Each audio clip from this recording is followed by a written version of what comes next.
Hello, I want to make this video and address it in particular to the attention of Nigerian youths.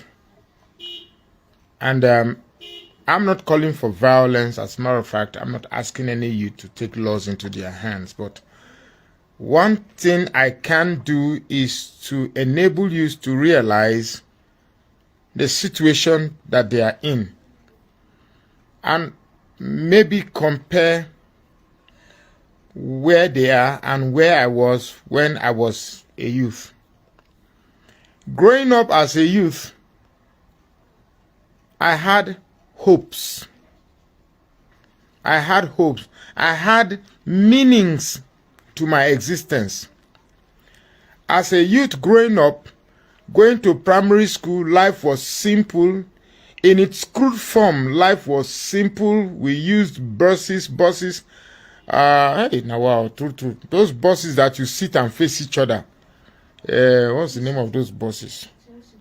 I grew up when taxis, we don't carry overload. Three in the back, three passengers in the back, one passenger in the front. People don't carry too many loads. Life was so simple then. I grew up at a time where if you buy a motorcycle, people throw party. I remember when my uncle bought his first Yamaha 100. Yamaha 100. We threw a party now. Life was so simple and there wasn't that much competition. You know, people live their life. Even if you're a bachelor, you still live your life. You go to the market, you buy what you will eat that day. People don't buy to stock food at home. I remember in those days, you don't necessarily need to go and buy food and stock them at home because you are not sure that the prices will remain the same.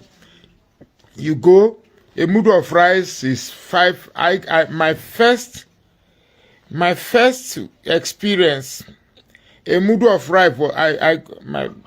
When my mother sent us to go and buy rice, a mudu of rice. You know, the measure of rice in the north is different from the measure they use in the south. But here in the north, the first measure of rice I bought was 5 kobo. 5 kobo. Compare that to 1,300 now. 5 kobo. You know, where as the country deteriorates, the youths of these days does not know, or the youths of these days do not know how much the country has gone really bad. And therefore, I've noticed they've become so nonchalant and so lackadaisical. It's so bad. Now, at the age of 7, 8, I bought a mudu of rice for 5 kobo. 5 kobo. 5 kobo. Now I am 56 or 57. The same mudu of rice is 1,400 naira. If you convert the percentage of 1,400 naira to 5 kobo, that is about, that is in 40 years. In 40 years, the prices of commodities have deteriorated about 1,000,000%. Is that my correct? Where's my phone? Let me calculate. I'm an accountant. I like working with very verified figures. Now, here's a calculator. Here's a calculator. 1,400, right? Divide by 5 kobo. That is 0.05. 0.05. That means, okay, I think I get the real figure now. That means the naira has deteriorated 28,000%. 28,000% in 40 years. So that means if you divide 28,000% by 40, divide by 40. That means every year, for the last 40 years that I became wise. No, sorry. 50, sorry, I got that wrong. Divide by 50. Because I'm 57 now, so I bought rice 7 years. Okay, divide by 50. Divide by 50. That means every year, our country deteriorates by a whopping 560%. That's every year. Every year, the country deteriorates by a whopping 560%. That means if this rate is anything to go by, my boy is 17 years old. That is, by the time my boy is, let's say 30, he's 17 now. By the time he's 30, that's 30 minus 17 is 13. He's 18 now. Okay, 18, yeah, okay. Anyway, 18. Okay, 18. 30 minus, that is 12. That is, by the time he is 12 years, this country, every year, that is times 12. That means this country will be worse again by another 6,720%, which means our money then maybe will be, in fact, I don't know. So every youth, eventually, it's like today's youth, their future is more difficult than our future when we're in their age. And yet, we planned so much for that future when we are in their age, even though getting a job after schooling was not that difficult.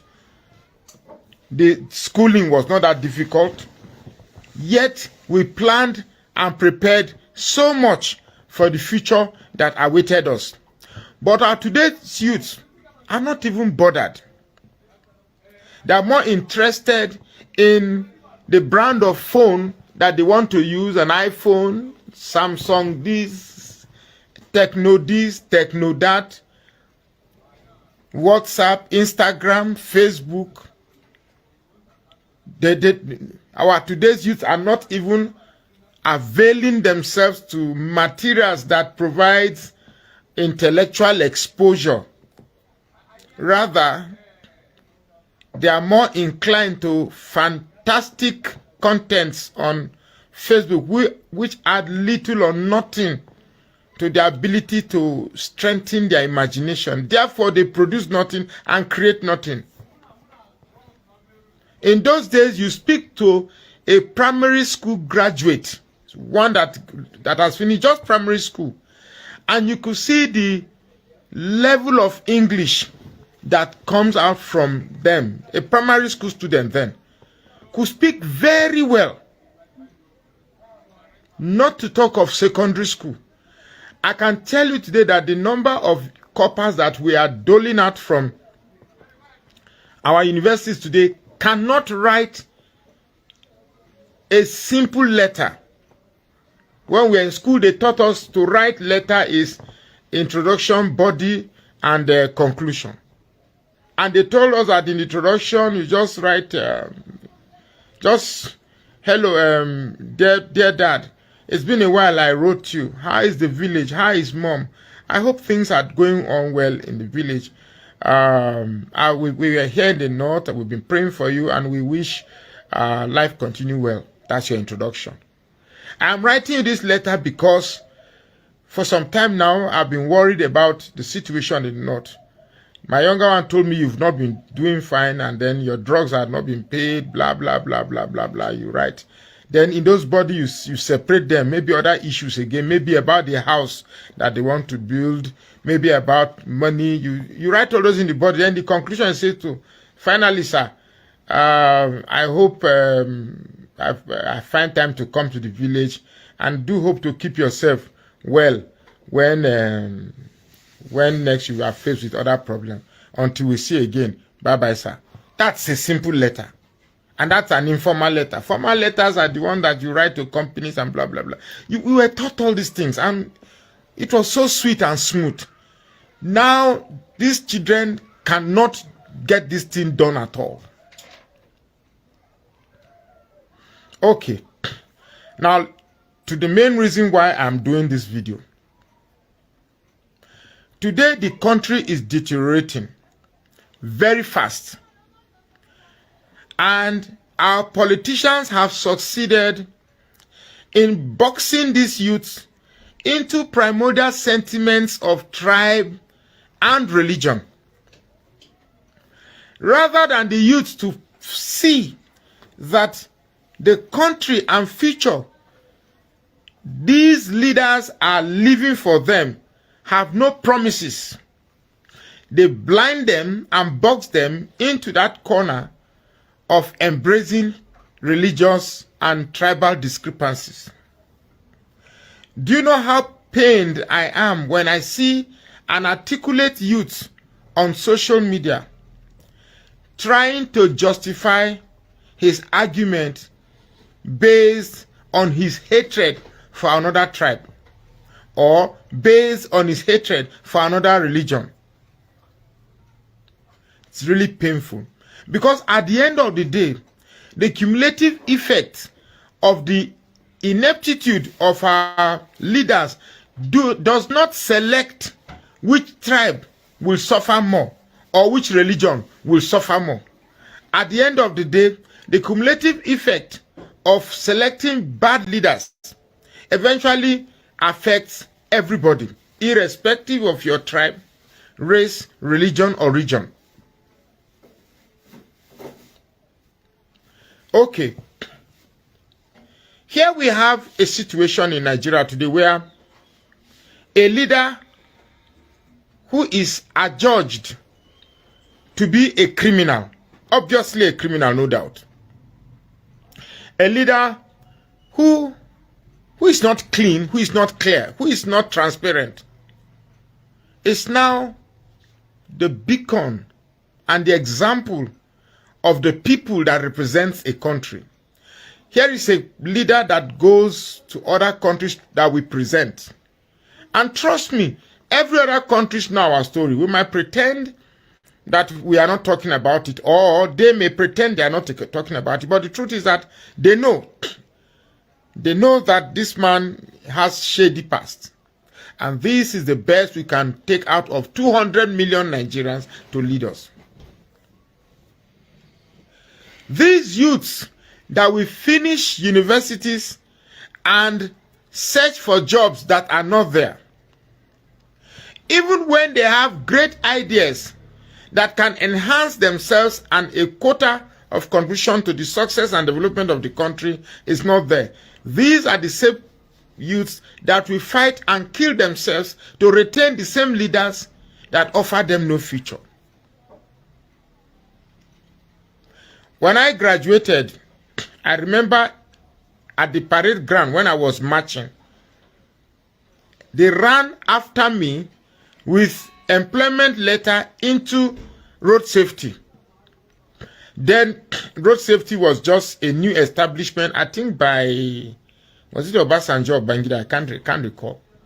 And then I was looking at it with contempt. In fact, I felt insulted that they were pursuing me with road safety, employment into road safety. Imagine if it is now.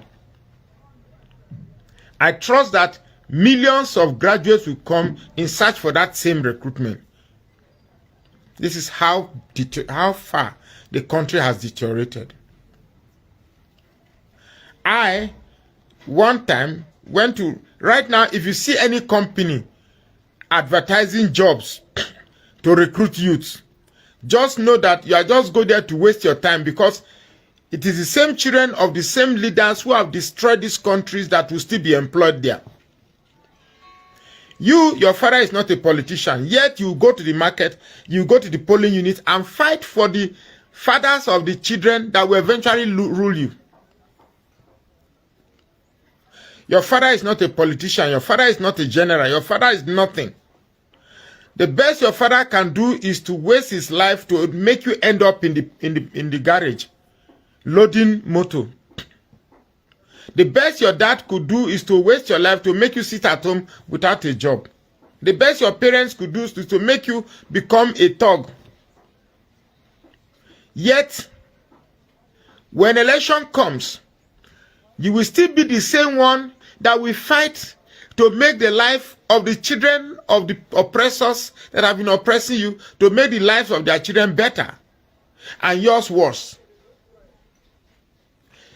To add insult upon injury, these leaders who have continuously frustrated your life will insult you by sharing rice.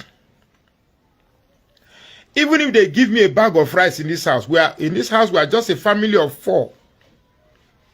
They give me a bag of rice. Yes. How long have a bag of rice take us for this house, madam? Depends, 5 months, 4 months. Depends how we eat it. Okay, depends on how we eat it, 5 months. Still, 4 months. why will the leaders of Nigeria be thinking about how to sustain or alleviate my hunger when they can create an environment that will enable me make money to buy my own bag of rice? I'm not even saying, because I just said a bag of rice, but I know that this community, they will bring 1 bag of rice to this community. And okay, this is my community now. Let's say we have an estimated population of, let's say, 500. No, we are more than 500. Build a shop of 20, a block of 20 shops, and ask women who are of the higher needs to attend those shops, and then give them loans. Maybe 2-year loans of 200,000 naira each. Payable on after 2 years. That way, those women can now make money and buy more than the 1 mudu of rice that they will share to them in the frenzy of politics. Yet, these women will still produce youths, will give birth to youths who will grow up in that environment of suffering, in that environment of not knowing that you can be better than this. While they give you bags of rice, their own children go to Mr. Biggs, goes to Tantalizers, goes to Drumstick, and then they eat and remain.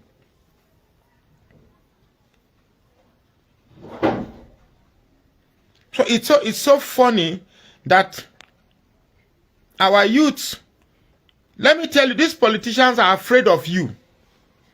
The politicians are afraid of the youth. Definitely they are afraid of the youth.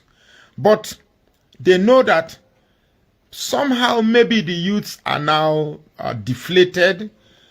Maybe the youth have somehow been brainwashed. I don't think it's even brainwashed. I think it's more of deflation and not knowing what to do. Not even knowing what to fight for again. Because if you bring the issue of fight, we have some youths who will tell you that Biafra is the only way. Nnamdi Kanu is our savior. Our prime minister, Simon Ekpa, is this thing. We have some youths who have nothing in their mind other than to hate Igbos. We have some youths in the southwest who, even if the Yorubas bring the worst of all the worst, they will be contented so long as that put a spite on Igbos is okay. We have some youths in the southeast who, rather than focus and see a more plausible, feasible way of resolving the Nigerian question, they dangle Biafra for you. We have some youths in the middle belt who are rather just confused and choose to remain nonchalant because they don't even have a definition for their own problem. So how do you fight for a problem that you can't even define? We have youths in the far north who have no ambition. They don't even have an ambition for themselves. They don't even see themselves driving a car. They don't even see themselves owning a mansion. All they do is to give birth to more of their kind in the name of populating the soldiers that will fight for the interests of the north. And they are happy that they are reduced to that. They even proudly refer to themselves like that. I kasamu yentalakawani. I kasamu haba malam haba allergy. Kasamu talakawani. Translation, that means haba allergy. Haba allergy. You know, so now with the poor people. This is the only part of the country I see youths proudly referring to themselves as the lowest of the society. Proudly. How do you tell this type of youth to join hands with the youths in the south and join hands with the youths in the east or in the middle belt to fight for this, to fight for a better Nigeria, or take Nigeria away from these politicians who have reduced us to this way? How do you explain it to them? I know youths here in the north who tell you that Haba Nigeria, say malan. Tamburoba, sheye tamburoba. Inna hila inna walakad. Nigeria, say malan. In other words, Nigeria must be ruled by a Muslim man. So irrespective of the quality of leadership that comes, the first consideration is that he's a Muslim man. Now tell them that since we've been having Muslim leaders, what has been the contribution of these leaders to their region? They not still remain the poorest of all the states. Go to Katsina. The only time Katsina state experienced development was when they had a Christian president, Jonathan. That's the only time. The only university that's a beehive of activity now was brought by Goodluck Jonathan. The only dual carriage road that they have was brought by Jonathan. Sometimes I ask this question. With all this leadership, Katsina State has produced about 4 presidents. Yet, do you know that in Katsina State, you no go see taxi, you know if you enter taxi, go where you go. Excuse me. You won't see, except maybe now they've started having, but then when there's no taxis, machine. I took one machine on Sunday to look for business stand, and so he carry me. For my mind, I don't they put hand for pockets. I'll give him 1.5 for the journey. Come ask, I say how much? Says car oga gaskiya kase na kokarifa gaskiya ka bani dari uku. What he said oga, you know say I carry you. You don't work out far. Oga na 300 you give me. I was shocked because I know that same distance covered in the south, you won't pay less than 1,500. But that is the way it is here. The politicians in the north have succeeded in robbing these youths of dreams. They don't have dreams. They don't have goals. They don't have goals. That's why a governor in the north can go and buy 5,000 shoe shining equipment for 5,000 youths.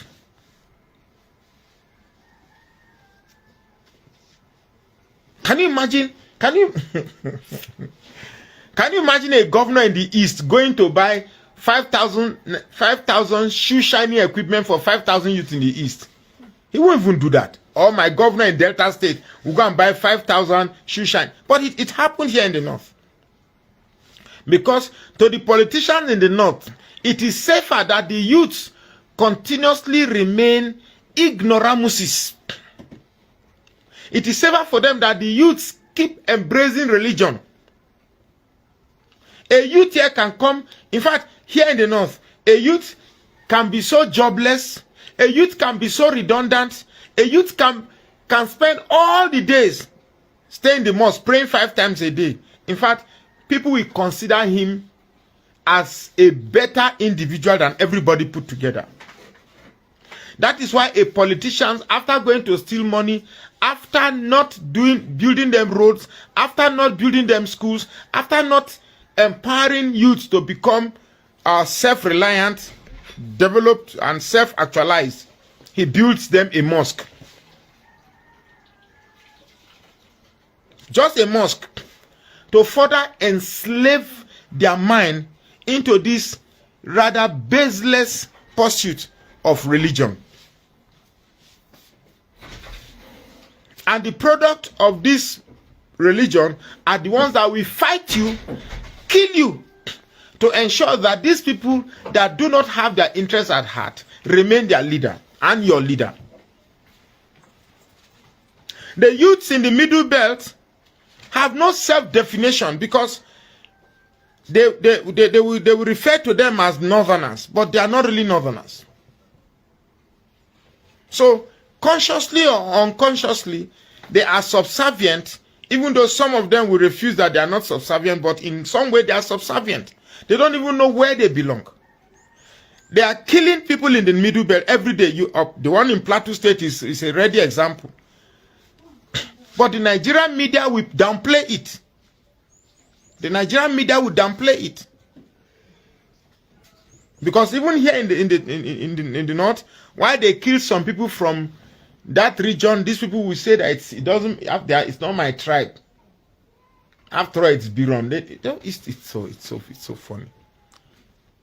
So the youths in the Middle Belt must have a definition to themselves. Otherwise, it is only in this region you see a politician will become senator, I once lived with one. I once had a politician as a very good friend. Let me not give any indication. There's hardly nothing he does, but yet he keeps winning election. Whereas youths will not hold these leaders accountable. We voted for you. What did you do? Senator Mantu, for instance, Mantu was Deputy Senate President. And we've got to that point when we usher in our first guest. Inibe Hefyong is a human rights and public interest lawyer and principal counsel at Inibe Hefyong Chambers. He's here to throw a bit more light on the oft-used and time-worn concept of conflict of interest. As innocuous as it sounds, that term has in the past week or thereabouts assumed an added dimension in the wake of the controversy trailing the mishandling of public funds by some functionaries of the Tinubu administration. Good morning, Barrister Inibe. Good to have you. Good to be here. Good to see you. And Happy New Year to you. Thank you. Thank you. Good to see you. All right. Conflicts of interest. Is it only lawyers that will be able to assist Nigerians in this matter? Because we've been reading so much, we've been hearing different parties as far as the issue affecting the Ministry of Humanitarian Affairs is concerned, and of course the ancillary component of it, where another serving minister, the Minister of Interior, has said that a company where is a shareholder, even though he has resigned as a director and founder, is benefiting from contract awards from the Ministry of Humanitarian Affairs. And people are saying that this is not just a legal issue, it's also a moral issue. We know that the president has invited that gentleman, and all we have heard so far is that all is good. It's all good. That's what we have heard from him. Conflict of interest.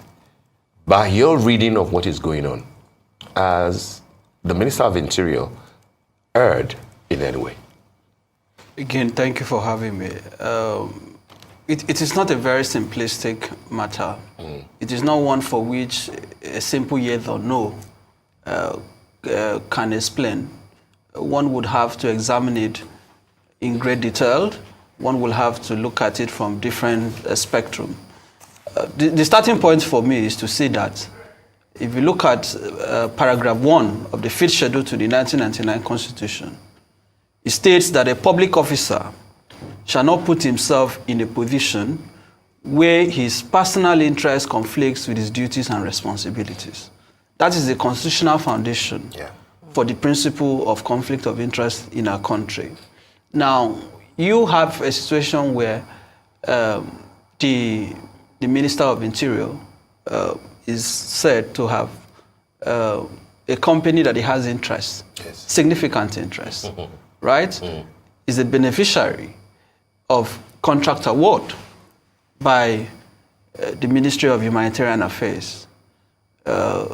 So the question you would want to ask is, was this contract advertised? Did it go through the procurement process? Was it in compliance with the Procurement Act? How did this come about? What were the requirements for the award of this contract? If you have a contract that is close to almost $500 million, that is not a joke. And the company in question is not a public company. It's not listed. It's not a public. It's not a trade. It's not a company that that you can just go and buy shares from. Yeah. It is a private company limited by shares. So again, that is why I said these issues have to be examined carefully. Because if it is a private company limited by shares, it is corporate law 101. It simply tells you that the controlling minds of the company, the owners of the company, is quite limited. You could have, in fact, under the current law, you can even have one person, right, as a director of a company. So if you look at the ownership of this company, you would want to ask yourself genuinely, can anybody convince me today that this company has not enjoyed the patronage of the government on account of the influence, on account of the position and status of the minister who is the owner of the company? Because if you say they are resigned as the director, right, it is the shareholders that own a company. Correct. That point should be stated clearly. The company belongs to the shareholders, right? They are the ones who own the company. Yeah. Directors are people who basically run the company, but in terms of ownership, yes, right? Because if at the end of the day, dividends, it goes to the shareholders. It's the shareholders who merit or who earn dividends of a company. So I find his explanation unsatisfactory. And I think that at the heart of this is even the question of this so-called social investment program, or whatever that name the government has given to it.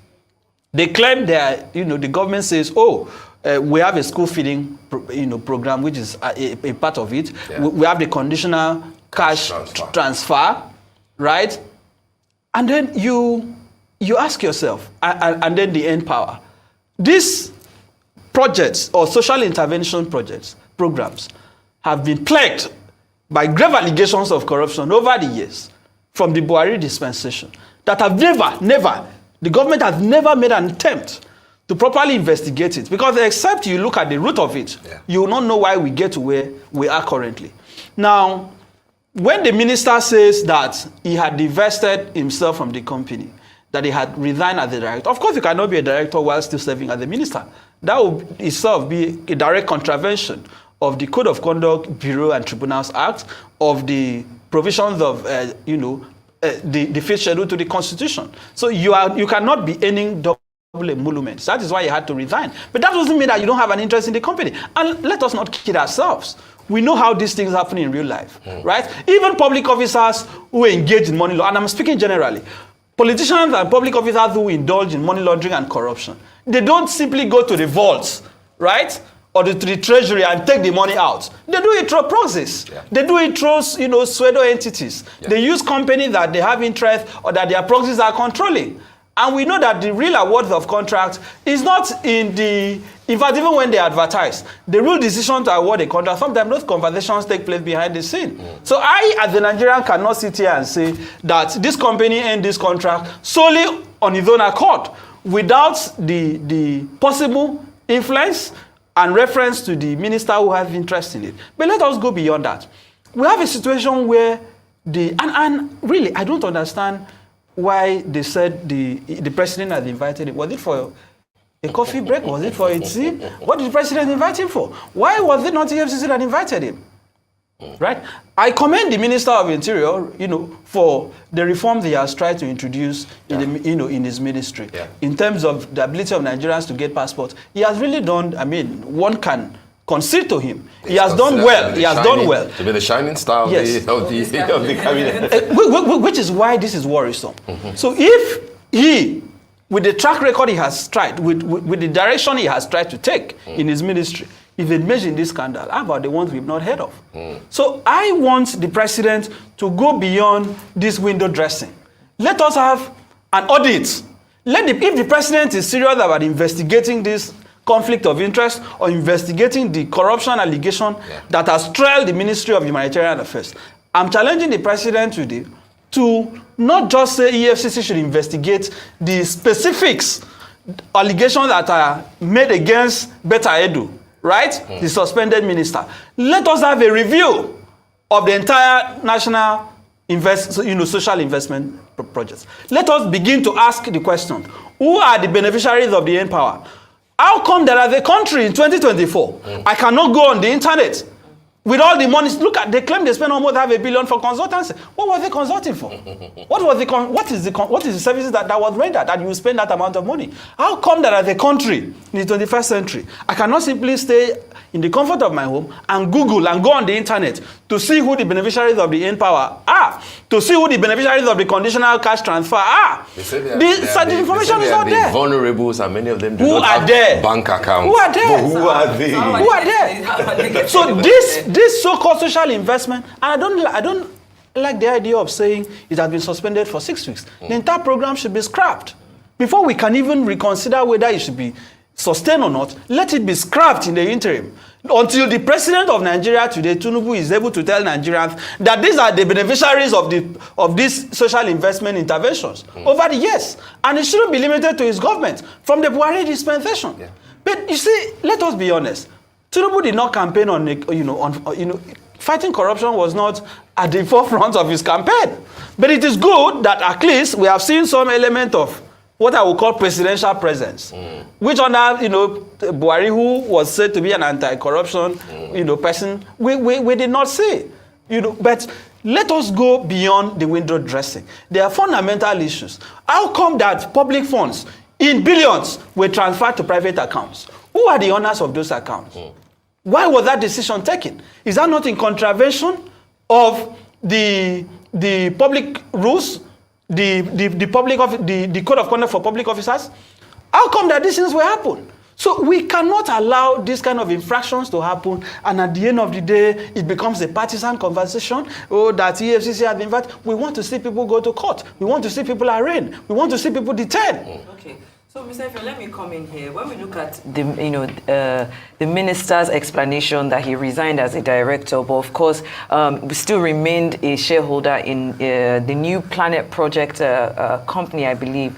If we look at the federal government's financial regulation, section 713, that clearly cites that there's a clear warning against the mingling of personal and public monies. Given his position and experience, and I'm even going to make a reference to even Better Edu, who has now been suspended, overlooking such a fundamental regulation, should that in itself be reason for suspension? Because, like you said, why is he still being invited over to the president's office? This is clearly a breach in financial regulations, in mingling of those monies. So should suspension first be something that you would I say spark confidence in Nigerians while the investigation is going on? Look, it is not a difficult thing to ascertain, right? You've asked a very sensitive question. It is not a difficult thing. The question is there a political will to really fight corruption? Because if the political will is there, what does it take? Simply call for the account statement of the company. Demand for the account statement where this close to $500 million was transferred to. Let us see it. When that money got into that account, was it moved to other accounts? Right? We call it trailing the funds. Follow the money. When this money was paid to this company, this New Planet Limited, was it moved to other accounts? That is the question that the EFCC should be able to answer in 24 hours. Because it's not enough for the minister to say, oh, I had resigned as the director. When this money moved to the account, who were the final beneficiaries? Which other accounts did it move to? Have they been withdrawn since then? But the money was used, according to them, in 1 month to enumerate, part of the 11 million households that are said to be vulnerable. Which households? I think they are just taking us for granted. I have not seen any. I don't know any household that has benefited from. I don't know if anyone here has known any household. I don't know one household in my village, in my local government or state, that has benefited from this. I am aware that look, let's not kid ourselves. This so-called social intervention has basically become a tool for political compensation. Right? Because when you have people appointed into political positions based on patronage as a way of compensating them for the role they have played in your emergence. All right, guys. Good morning, good afternoon, good evening to every one of you, my people. God bless you all for your time with us today. Today is Saturday, 13th January 2024. It's good to be back here again. Mother of all mommy diaspora, good evening to you, mommy. Happy weekend to you. Happy weekend to every one of you right there. Appreciate you all, my wonderful people. Thank you very much, Abu Azi. Thank you for joining us today, sir.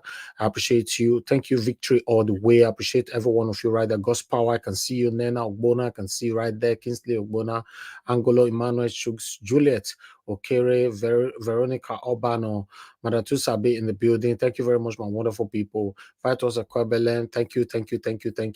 I appreciate you all. Amaka Afojebi, thank you very much, madam, for joining us. Edward Eguavon, and many others right there.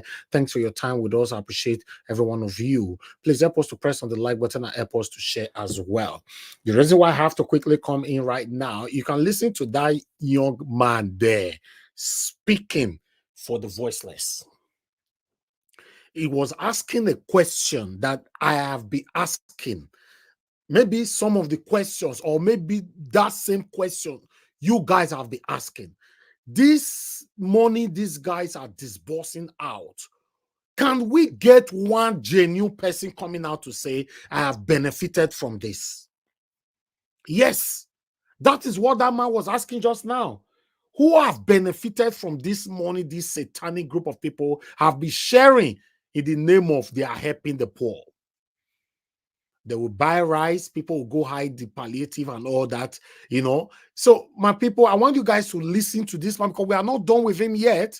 I want you guys to listen properly how he analyzed the whole issue between Beta Edu, the Minister of Interior, Tinubu, and all of them.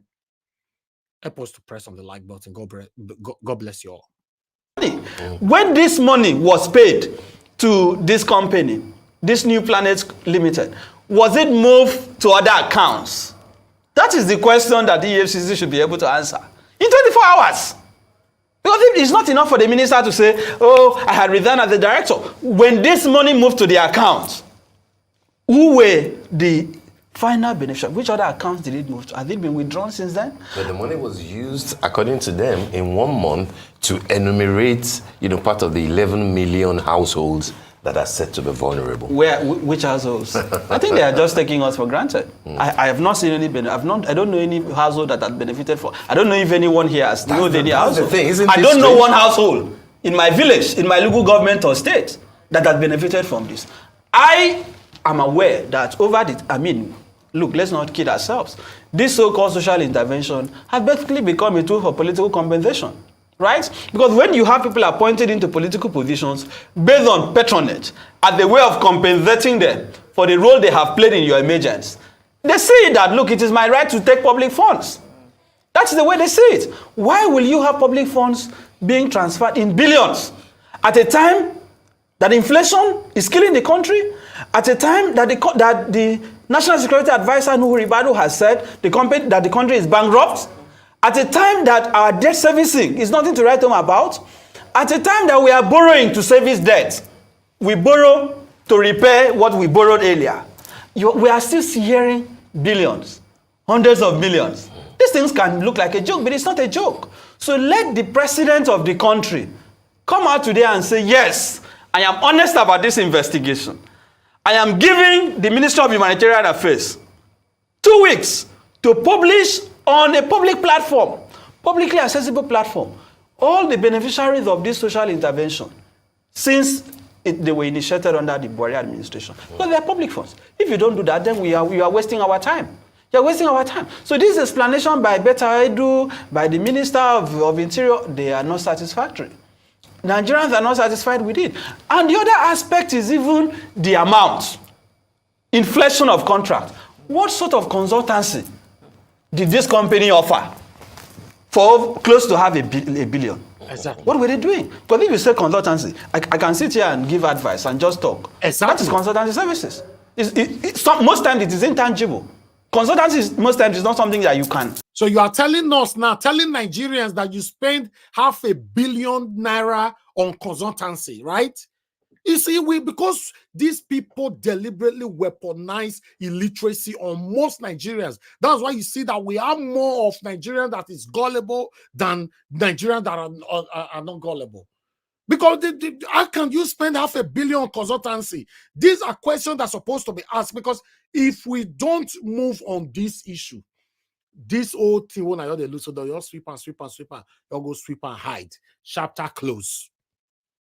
Lay your hands on. So what exactly were the services that were rendered for the amount, and who set this amount? Did it go through the board, right? Who determined the amounts that were paid by the Ministry of Humanitarian Affairs? What was the position of the Accountant General of the Federation? What was the position of the Ministry of Finance? These are the questions that Nigerians must be told. But guess what? I have a feeling that if this investigation is thorough, Nigerians will soon realize that these two individuals, they are just the spotlights of the scandal. There are a lot of people who will be involved. You believe that's just the tip of the iceberg? Oh yes! That is what it is! There are at least 2 companies listed there which got money like the New Planet project, but they're practically untraceable. All right, I'm going to stop that video right there because we have other videos to present. In case you want to watch it, you can go to our right and finish it right there. But we're working with time. But meanwhile, let's listen to Onakmasa, the APC Tinubu supporter. Let's see what they have to say concerning this better Edu as well. Thank you guys for joining us. Martin Benjamin, I can see you right there. Thanks for joining us. Good evening to you, Ben. I can see you as well. Thank you very much, Michael Organamaro. I can see you guys. Press on the like button. I appreciate every one of you. I'm going to post out a link right now as this video starts to play, so that for those of you that want to join this broadcast today, just join us. I understand it's Saturday, it's weekend. Most of you are not always available at the weekend, but if we have only 1 or 2 with us today, we take it like that and we close the broadcast. But meanwhile, let's take this video quickly. You know, so there are these teething problems. If it's a question of what is governance? It is action and reaction. You understand? Okay, you place something on the table, and then you check how you check its trajectory, and you know what to correct, how to course correct, and so on and so forth. That's what our president is doing. You understand me? What was to be expected in a situation where a president has made funds available for the poor? And I can tell you anytime, any day, that President Tinubu's heart is so close to that of the downtrodden. That's how he was brought up. That's how his mother brought him up. He is a man who has always been concerned about the poorest of the poor. Yeah, and he has now ordered a full investigation, suspension. Yes, and then you have a president gives you, let's say, 50 billion, and then he begins to hear all sorts of, truly abominable crap. You know, there's 3.5 billion here, there's a 500 million here, there is so and so amount here. It must be really, really galling to him. You understand me? All the executive powers of the federal government are vested in just one person, the president. He's the only person with a mandate. There are only himself and his vice. That joint ticket, they are the only poll that anybody voted for. And every other person there is an appointee. So when you are given a role, please play the role judiciously. Now just take that. How much of a damage has this scandal in the humanitarian ministry made to Tinubu's government? Because we see him, it looks like he's actually trying to make sure he sets everything up. Because it looks like it has touched him. None. The people that went overboard, got carried away, the thing is under investigation. I'm a lawyer, so I'm not in the business of casting aspersion, rumor mongering, or being judge, jury, and executioner over a case that is still even being investigated. There are not even any. Yeah, but the documents in the public they are galling. They are really heart-wrenching. Seriously, and I can just imagine how bad Tinubu would have felt. I gave you money to take care of Nigerians, and that is his passion.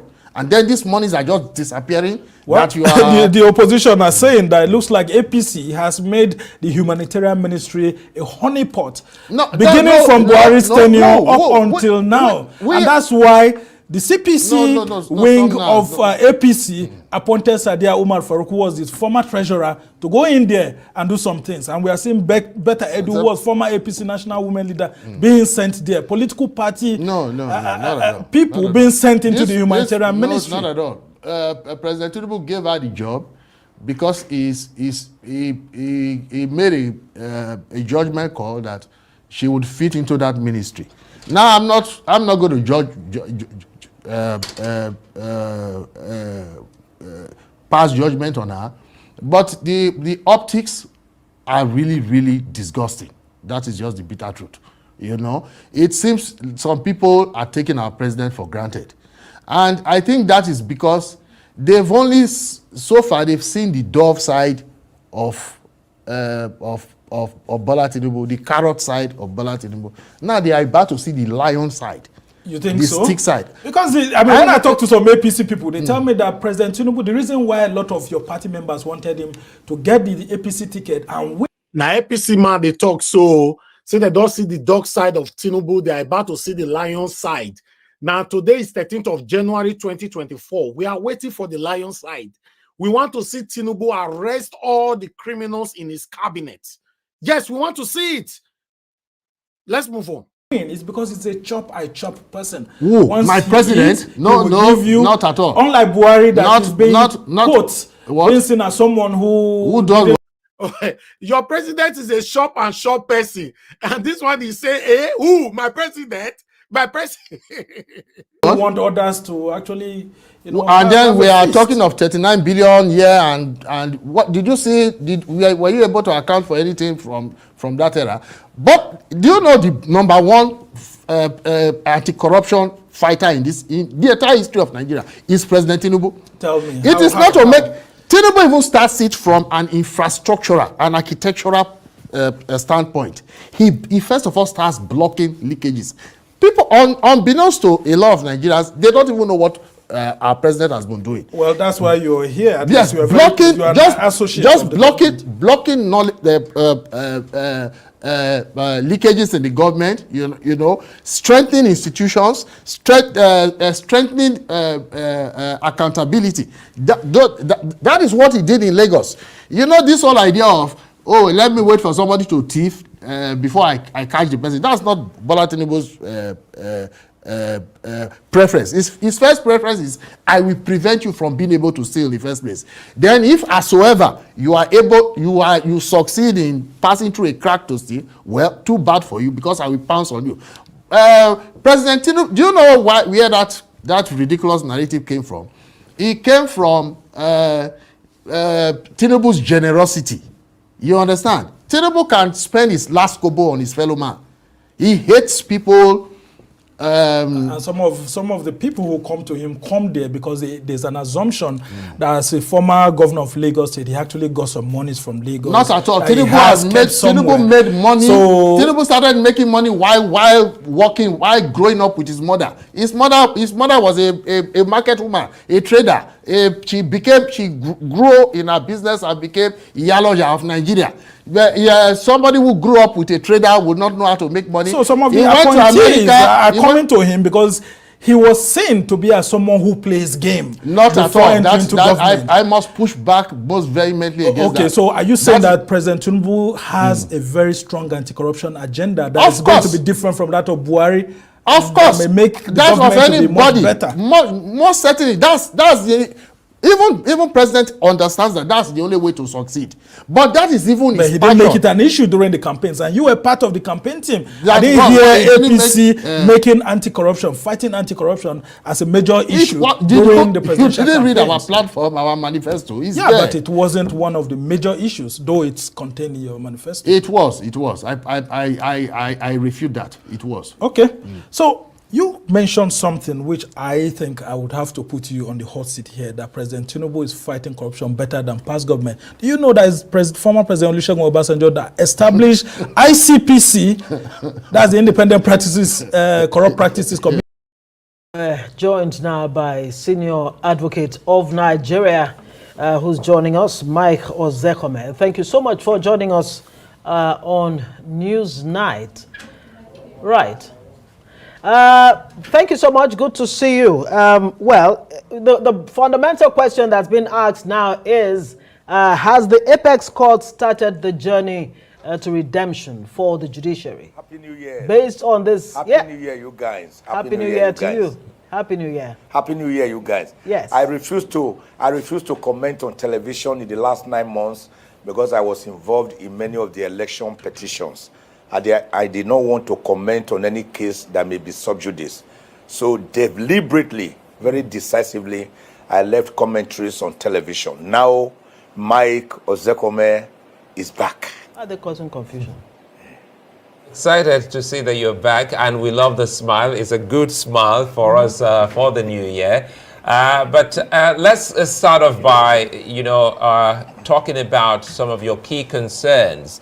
You have said that the appeal court didn't quite do well in the run of play to people seeking justice in the last elections. Yes, I said so, and I want to maintain it. I've been one of those who feel that many judgments should not go to the Supreme Court for obvious reasons. The docket of the Supreme Court is overcrowded. The justices are overwhelmed.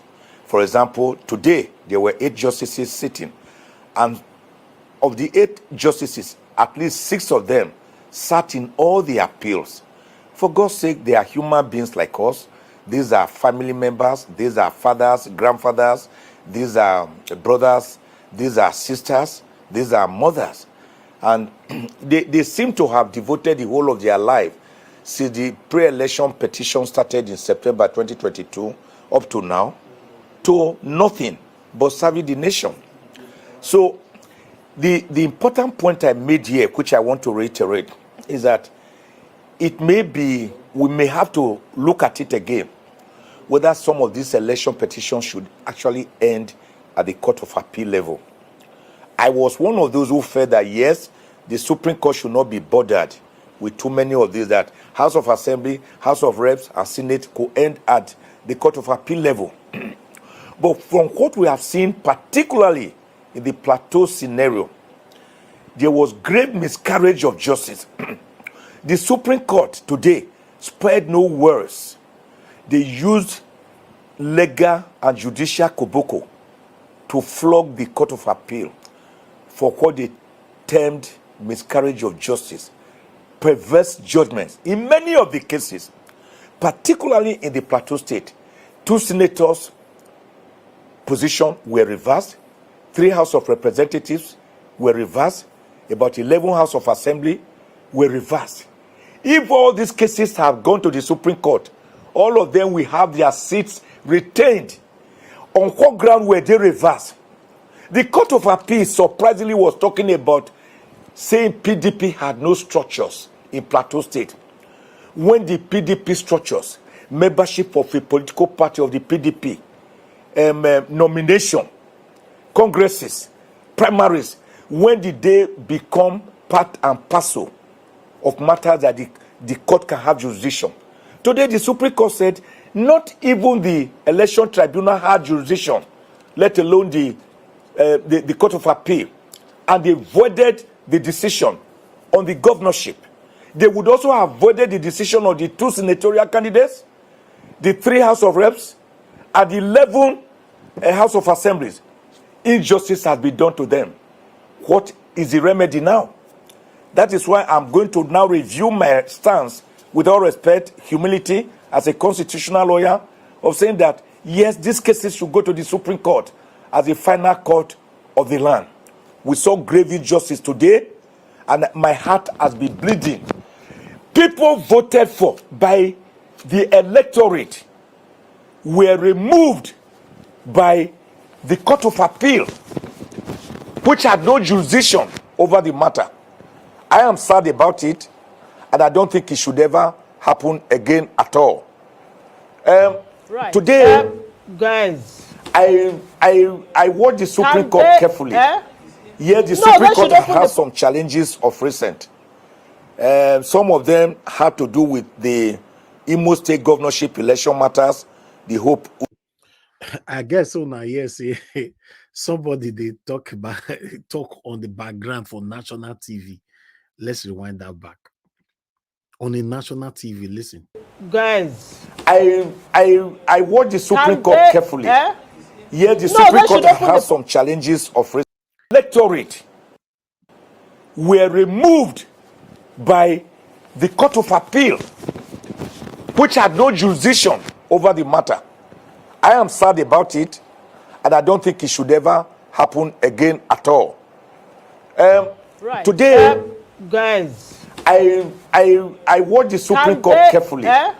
Yeah, the No, Supreme they Court should open has the- some challenges of recent. Some of them had to do with the Imo State governorship election matters, the Hope Uzodinma case, and then the Machina case in Borno concerning Ahmed Lawan. Some of them were grave challenges. But today, the Supreme Court came out smoking as not just a court of law, a court of justice, and a court of equity, but as also as a public policy making court by showing the way forward, by telling the people that we are not here to carry out what Ozekhome, which are formulated and modeled after Wikipedia, calls judocracy, that it is now the judiciary that delivers governors, senators, House of Rep members, House of Assembly members, and even president. Today, I got up after the Supreme Court judgment in the Cross River State governorship election, which by the grace of God, I won. To praise the Supreme Court. If I may come in at this point very quickly. Doing what the people... Yeah, Professor Ozekhome, just allow me to butt in here. Yes, Since sorry. you described Yes, the I action... wasn't hearing you again. I'm yes. sorry. I wasn't hearing you. I know we could, I mean, 2 hours is not even enough to have a chat with you. got removed, so I was battling with that. Yes, that's understandable. Apologies for that too. Well, you say that at the appeal court level, there's a tendency towards judicial rascality. So, I mean, against precedents that's already been set by the Supreme Court over and over again, what should happen to such judges? Yes. Should they be sanctioned? What is the role of the NJC in this matter? I think the NJC should look at it. The NJC should look at it. And it's a very critical issue because some of the things that give the judiciary a bad name, and I told the Supreme Court today when I stood up, I've defended the judiciary for 43 years since I became a lawyer. And I'm very proud to have always defended the judiciary, including the Supreme Court. Because like Alexander Hamilton once put it in his Federalist paper number 78, out of the 85 Federalist papers, the Federalists, John Jay, Thomas Jefferson, Madison. This show, I don't even supposed to be here weekend, as you know, that I've talked about that all the time, but I'm just trying to keep to my consistency. But meanwhile, let's take this one quickly. As you can see there, 99 oppressed. Peter Obi should not waste his time, energy, and resources to contest the 2027 presidential election under this INEC and judiciary. If he does, he will lose woefully. Pedo Nigeria. I talk this one. I will not support him. It is a waste of time. All Nigerians need now is electoral and judicial reform. Okay, people responded to this, but I'm just going to take it from here as we see it. Royal Spotlight is saying, you just validated my position. If the same criminal element in all the instructions like INEC, judiciary, and armed forces that combine to ring elections are still in position, no way for Labour Party or Obi. So that's what this one is saying. And it went on, I believe it went on there, yes. So, okay, no, so That reform come total removal of the element. We change everything, but who wants to do reforms? Who wants to remove them? I keep saying the youth, people are docile because we are yet to exert our power that belongs to us. When the people are ready, that change will occur because this element will keep doing what they do because they have impunity and strong backing by themselves and themselves alone. This is also one of the things that I talk about here as well. You know, that a lot of people, we are not yet ready. That is just the fact, you know. So a lot of people responded, we will support Peter Obi if we decide to contest in 2027. However, we must push for judicial and electoral reform before the next election. Then that's the question the other person was asking just now. Who is going to reform it? Who is going to change these things? So, you know, there's a lot of reactions here, but I'm not going to take much there. I just want us to start talking so we can take it from here. Thank you very much, my people. I appreciate every one of you. Good morning, good afternoon, good evening to every one of you. Please press on the like button and help us to share. Like I said just now, I only have one person here, which is Mr. Jonathan Kingsley with me. So we're going to take it when Mr. Jonathan Kingsley is finished. If nobody's here, we'll round up the show. Mr. Jonathan, it's good to have you here today. Good evening to you, sir. I would like you to talk to us with all I've presented. Thank you. Thank you very much, Mr. Elvis. I hope you are hearing me. Yes, you are very good. Thank you. Thank you. Thank you very much. Thank you, Moderator. Yeah, greetings to everyone. Those that are here with us and all those that are on the comment section. I want to thank everyone and wish everyone a happy weekend. You know, I want to start with. I didn't watch all of the presentation, but at least I was able to watch at least more than 60% of it. So I'll take this time to talk on about the major one that I think is the major one, which is the issue of transparency and corruption. I will dwell on that. I will also dwell on Mike Ozekhome's interview on the subject of corruption in Nigeria. You know, again, I will start by saying that Nigeria is a country of liars and sycophants. It's a country of greed. And that is the reason why we find ourselves where we are. I'm very happy that Arise News brought the man, the APC man, to come and defend Tinubu. And as I always say, and many people also, that it is impossible for you to come out and defend Mr. Tinubu without looking or sounding stupid. That is how you will sound. And the more desperate you are to defend him, the more foolish you become, the more foolish you appear to be. You know, somebody saying that we have seen the dog side of Mr. Tinubu. We will now start seeing the lion. We have not seen the lion side of him yet. Are you kidding me? Mr. Tinubu cannot curb corruption. It is impossible for him. If they are hearing, let them hear this loud and clear. For him to start at all, for Mr. Tinubu to start at all, talking about corruption, everyone around him, without exception, everybody, all the ministers have to go without exception, starting from his chief of staff. And is that something that he can do? I don't think so. I don't think so. Every one of them, the day he announced the cabinet, the day he announced his ministers, we all said it here. People that want the best for Nigeria stated it clearly that this is a no-brainer. This is dead from arrival. You look at the names. Me personally, I went and I took the time because I want to vindicate myself. I went back just to be sure of my past comments. I went and I searched all these people one by one. I still have it with me here. I have a note I made on each of the ministers. I went ahead. I took time. Took me about 5 hours a whole day, just in between my work. I was just going back and forth, one by one, each of those names, going back, searching, looking for. Let me even just to be sure. Maybe what I know about them is wrong. Maybe I'm not. Maybe I'm not. Maybe I'm missing something somewhere. Let me check these people again, one by one, and I did.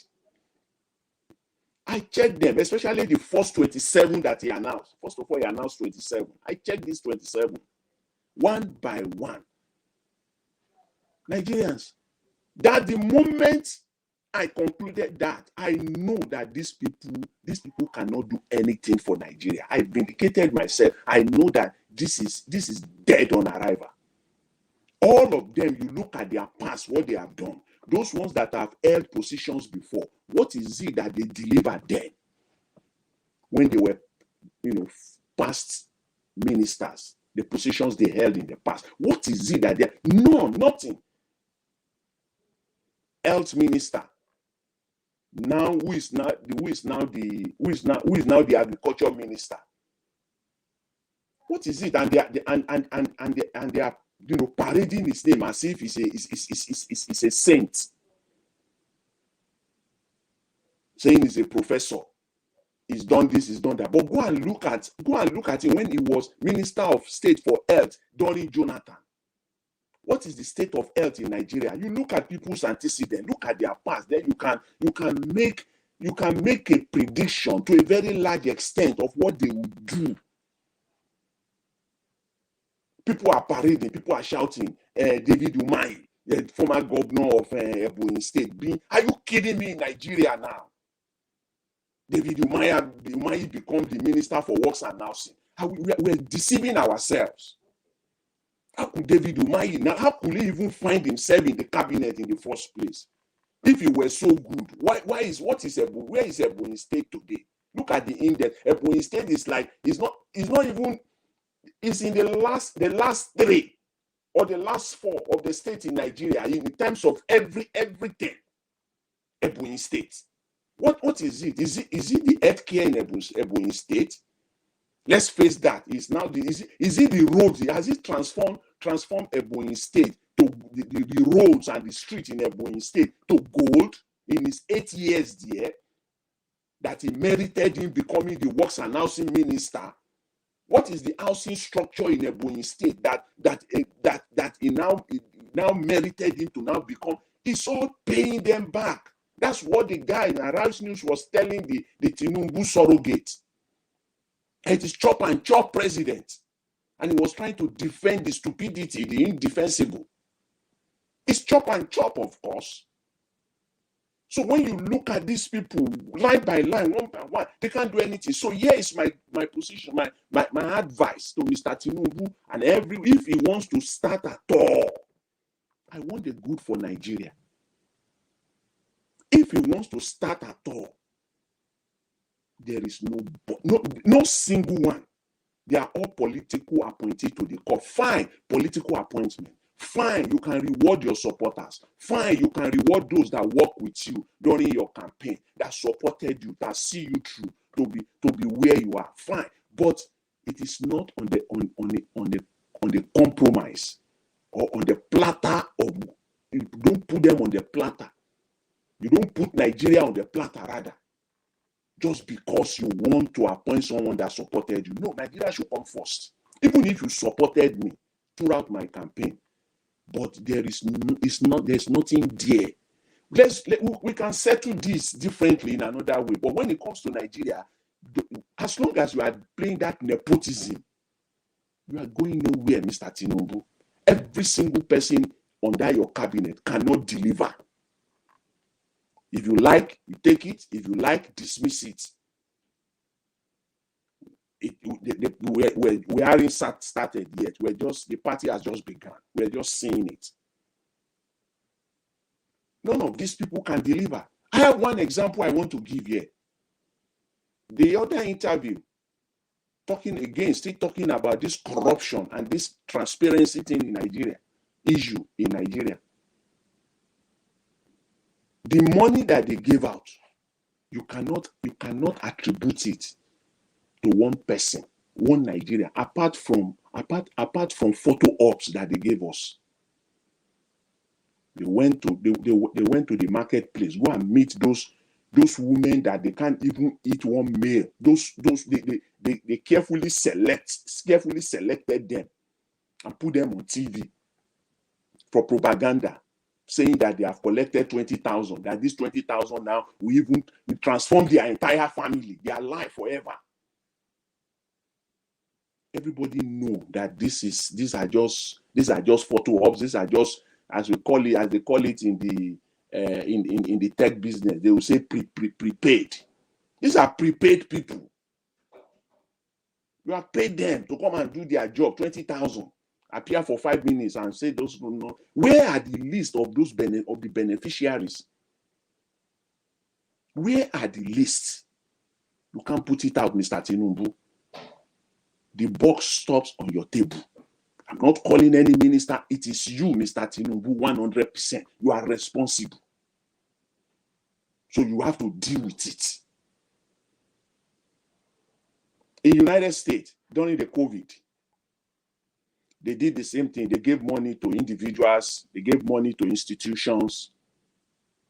If you go today to the website, you will see the list of all the institutions. If you don't have patience, the list goes on and on and on and on and on and on and on and on, almost like 200 pages. You will see all the names of people that they collected the money. Guess what? I want to mention 2 names that were on that list. Harvard University received money. LA Lakers received money. When people saw it and they cried out, Harvard returned the money back. LA Lakers returned the money back. Are you kidding me? LA Lakers collecting COVID money? What is it? Yeah. And they even came out with a press statement saying that it was an error. It was someone who applied without they try to patch it up. That is not intentional. Harvard returned the money back. I think Harvard collected almost about 20-something million. Say, why are you taking money, Harvard University, for crying out loud? And you see in Nigeria, rich people collecting poor people's money. These are poor people's money. And you are collecting it and you are happy. Wearing babariga all over the place. Flying private jet with poor people's money. You are wicked. Harvard had to come out with a press release statement and to apologize. You can't collect poor people's money. In Nigeria, they are living on poor people's money. Saying that we are rich. The first lady saying that we are rich. We don't need Nigerian money. Are you kidding me? You have been living on Nigerian money all your life. You don't have any money. And even the one you have collected, is that not enough? Go and sleep. But yet you are still taking the poor people's money. You are stealing. You are living on the poor people's money. You are not living on your own money. Give the poor people their money. Give Nigerians their money. Stop stealing their money. If Mr. Tinubu is serious about this, let Mr. Tinubu, as I've said it, they are hearing it one way or the other. Let him mandate. If he's not going to ask them to go, mandate them today that every project, every of your own projects that you supported, that you have been parading to Nigerians, and that you have incorporated into the budget, and that you have given mandate to the ministers to execute those projects. Tell those ministers to come out today, starting from today, that they should come out and tell Nigerians, line by line, what those projects are, when those projects will be implemented, the amount of money allocated, and when those projects will be completed. Who are the beneficiaries, or who will be the beneficiaries of the contract that will be awarded to execute those projects. Let them come out. That is the beginning of transparency. Without you doing that, you are lying. You are lying. If you don't do that, no, there's nothing you do. That is your acid test. That is the starting point. If the Minister of Agriculture will come out and say that the money allocated to the agricultural ministry, money going to farmers, These are the list of farmers. Go to this website, you will see the list of farmers that are beneficiaries. They will list it out. All the projects, all the agricultural projects, you will give Nigerians the timeline. We will complete it in 24 months. We will complete it in 18 months. So that people will hold you accountable. Comes 24 months time, come 18 months time, they can come to you, Mr. Minister. You said this. What happened? Not this vague thing just to be stealing people's money. Let's call it what it is. Corruption, to me, is still a big word. Many Nigerians don't even understand the meaning of corruption. It's a big grammar. Let's be factual about this. What is still a big grammar? So they are stealing, they thief. Thief. Every Nigerian understand, go to school or not go to school. Say somebody is a thief. Now, say they are thieves. They steal your money. They steal people's money. That's what they do.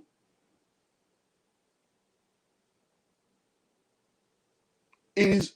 I want. This is so disturbing. This issue of corruption is so disturbing. And the only way Nigeria can move ahead is to deal with it in a transparent manner. Just even pretend. Start doing something. Because so far, you have done nothing as far as corruption is concerned. You have done nothing. In fact, you have taken it to another level. Nobody will tell Nigerians. You can tell gullible ones. You can tell those ones that don't even know what is going on behind them in their backyard. You can't tell, many Nigerians are they know what they are doing. A lot of them. You can't tell them that Beta Hedu just collected the money and on our own, the money is on our own. No. And you can't even tell us that all those people have said it. It's not that Beta Edu just liked them so much and he decided to award it to them. No, it is not. It is chop and chop.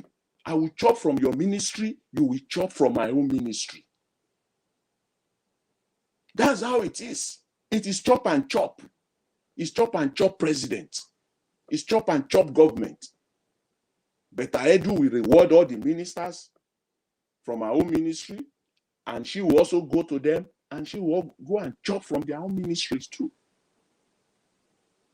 She will go to the Ministry of Health. She will go to Ministry of Internal Affairs. Do you know the massive looting within the Ministry of Internal Affairs that this Tuji Ojo, or what his name is, Minister for Internal Affairs, coming out the other day to be lying, thinking that Nigerians are fools or stupid?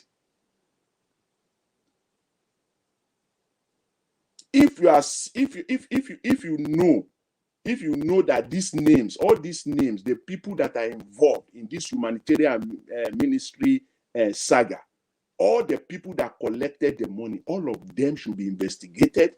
All of them should face the law. They should face the full wrath of the law. Both the giver and the receiver.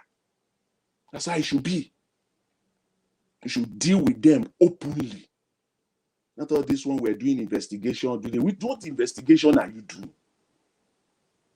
We saw the what investigation. They should now be at the minimum, maybe on bail. On bail.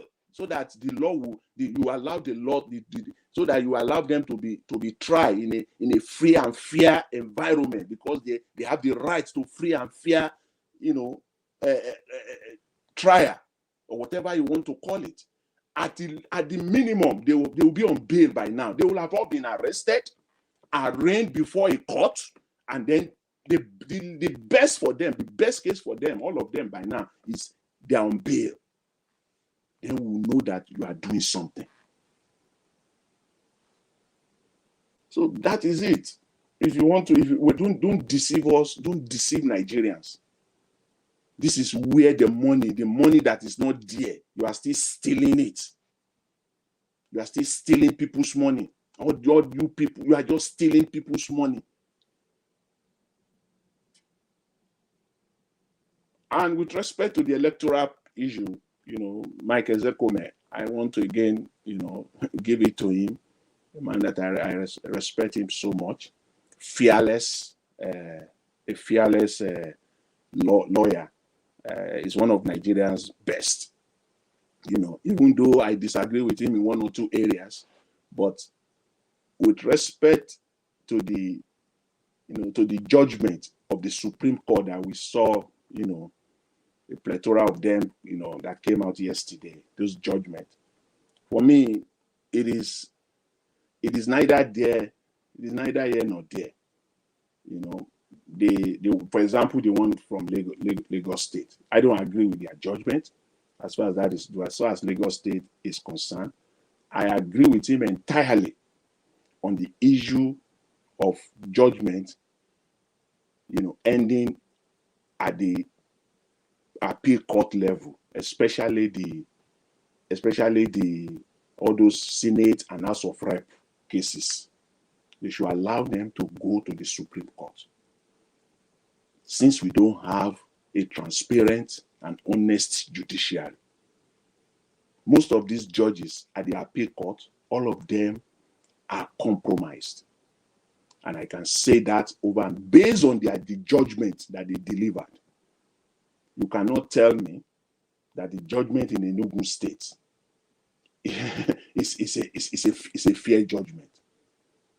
The issue of forgery was clear, and they turned the other way.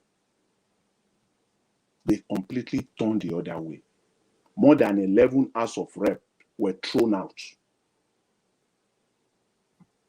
Okay, Mr. Jonathan, round up in 2 minutes. Yeah, okay. So let me. So finally, I must say this with respect to elections.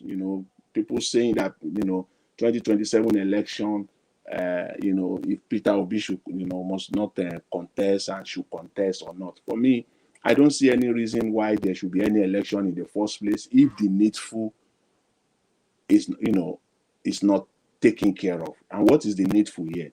Reforming the electoral law. As it stands right now, you can't.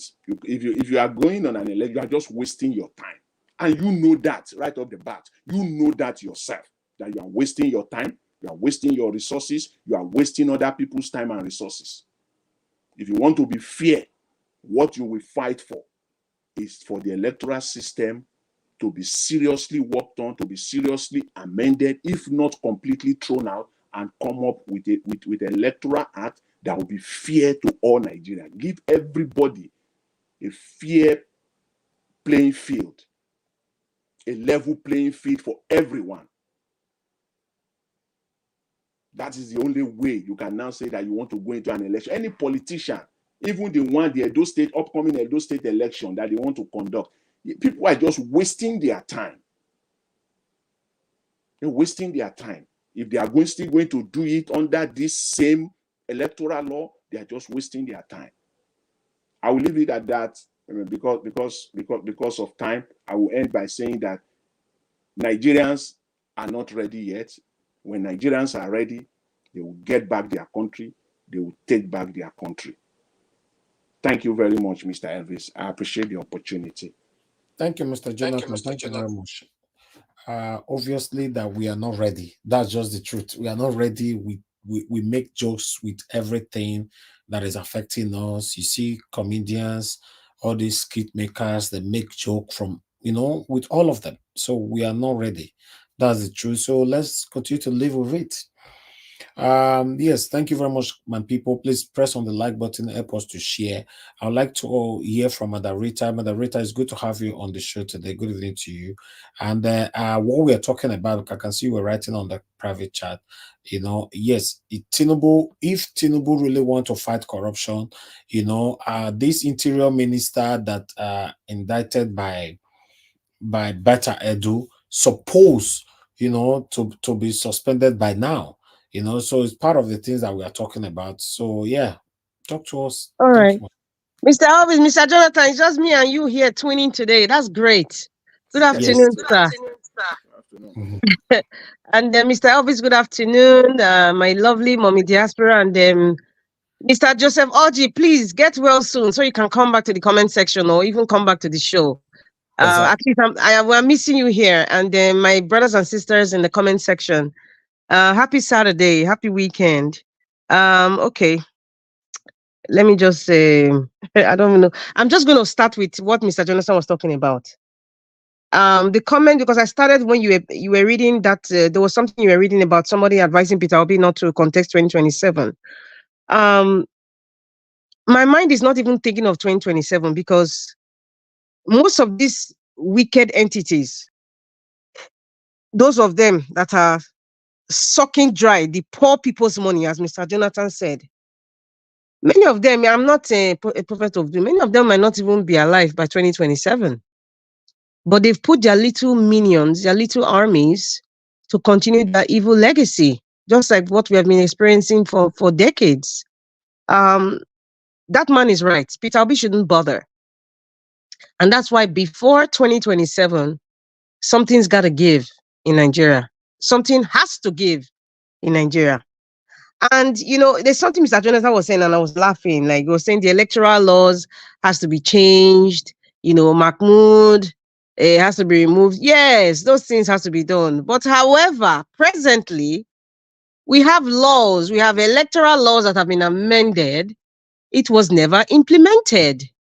For example, 25% in Abuja. To date, the courts have not addressed that. To date, we haven't had a definitive expression of what that 25, at least 25%, the candidate must win at least 25% of the FCT. It hasn't been addressed.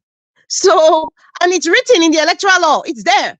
So, however, even if, listen, they can change the electoral law 2,000 times with the kind of owls we have ruling Nigeria. The law is selective. Wake up and smell the coffee, Nigerians. The law is selective. It's the same. The constitution is selective. The electoral law is selective. Even the law itself that we're supposed to abide by is also selective in the Nigerian scheme of things. When Mr. Jonathan, he said something about, corruption. Yes, Fela say, call the right word. You see all these English people, they make us use big words. Money laundering, what they call it again, corruption. Those are too big. Call them thief. That's why Fela sang that song. Catch them, thief, thief, thief. Call the word that the regular person will understand. Because many Nigerians, they don't even understand what it means, what corruption. They don't understand. They don't get it. They just don't get it. So the only solution that I feel, Mr. Elvis, I wrote it in the comment, but I will use something very nice. Is capital punishment. The only solution to curb corruption, that's what they do in China, in a communist society like China and Singapore, is capital punishment. So if for anybody even till $5, you already know what the consequence, and that capital punishment will be implemented that everybody will see. If that is not going to happen, the likes of Tunji Ejo, Beta Edu, for all these previous Fashola and a plethora of those minions, it will see, it's just with now bicycle, we just a turn bicycle. Emefiele now, it's someone like that. We know what somebody like Emefiele, what will happen to him if he was in Japan or somewhere in Asia, one of those countries. You already know what will have happened to him a long time ago. Even this Beta Edu issue, we already know. But like I said yesterday, Beta Edu issue is a distraction. It's a distraction. They are formulating a story, for what to tell. Okay, it wasn't like that. I was listening to somebody in another, listening to one of this media. I just stumbled across it, and there was somebody that called that show and said, Nigeria should understand. The person said he's a retired civil servant, and Nigeria should understand that the money that we are talking about, it hasn't been dispersed yet. I laughed. The money hasn't been dispersed yet. Nobody is calling the accountant general because, from my understanding, if Beta Edu can sign off that money and the money has been transferred to a nameless, a faceless person, well, because till date, nobody has investigated. There's no investigative journalism in Nigeria on who that nameless or faceless person that they transferred the money to into somebody's personal account.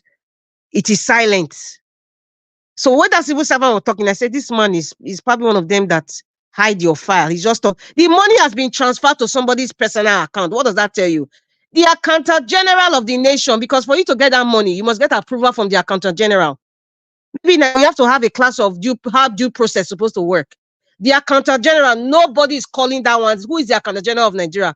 I don't have my laptop here. If somebody can find out who the person's name in the comment section, who is the accountant general of Nigeria? Because that one is involved in disbursement of this money. Is involved just like many other people. It's just that the person that is standing in front, that is belling the cat, is Beta Edu. That is just what it is. So please, let us, if you want to go deeper, if you want to talk about this Beta Edu issue, let us go deeper and let us educate people on what really happens. They should tell the federal government, bring out the person. Who is this person? SSS. Go find out who that person. That person is a name or an entity, or even if that person is in a box or under the seat, they can find the person. Let them drag the person. Let us see the person, because by now, if it was in America, it's CNN. In fact, people already brought out the person's face without even the government. They brought out the face already of the person. So who is that person? Madam Farouk, Halima Shehu. Who are all those people? Halima Shehu said it's a mistake that she transferred the money. Okay, the accountant general was the one that signed that money. Oh, same accountant general. Oh, same accountant general with all the other staffs that are collecting the Egunje. It's the same accountant general that signed for what's her name? Halima Shehu, Beta Edu. Nobody's calling that one's name. He's silent at the corner. Nobody's mentioning all the other staff that are involved in all this. Is Beta. They should stop. Listen, they should stop disturbing Nigeria with all these shenanigans. Because I've said it, nothing will happen to Beta. She's not going to jail. If FLA can return for 4 trillion, 4 trillion, that's the one that we don't know. Ekweremadu that they say has 26 houses outside, is it Dubai or outside Nigeria? I don't know. Those are the ones that are known. When I say only three persons, three persons in Nigeria can pay Nigeria's debts. Nothing said a joke. Only 3. In fact, 3 is too much. 3 can pay Nigeria's debt. We are owing $100 and something billion, Abi?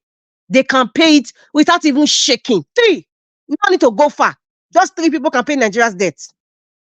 If one person now is returning 4 trillion, you can imagine what he has. You can imagine the previous or the other deputy, because in CBN you just don't have you just don't have one deputy CBN governor. There are for different levels. There are different deputy CBN governors in the CBN. So you can imagine the ones that have been there before. The one that Sanusi so was quietly, it was quiet, and they made this Mr. What's his other name that they call him? Sanusi, Mr. Vested Interests. Nobody went very deep about what that man did. Nobody is saying that. So now Emefiele is not the one in the front now that he returned 4 trillion. Okay, the one that was there before, and the subsequent one before Sanusi. Please, they should stop disturbing us. The only way all this nonsense can stop is capital punishment. Let's call it the way it is. I'm just using a very nice word because this is what China practices. It's part of their law. You cannot. None of them are resigning. Even Beta Edu should have even resigned at first, even because nobody wants a stain on their name. You should just resign immediately. It shows that you have some sort of dignity. Whether the accusations are true or not, you resign immediately. That shows that, oh, this person has some character that I need to look up to. How many people have resigned?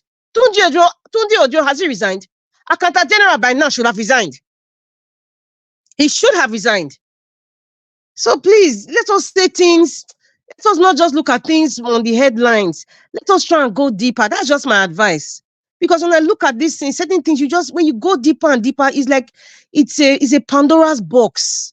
If you open it, you'll be so shocked with what you see.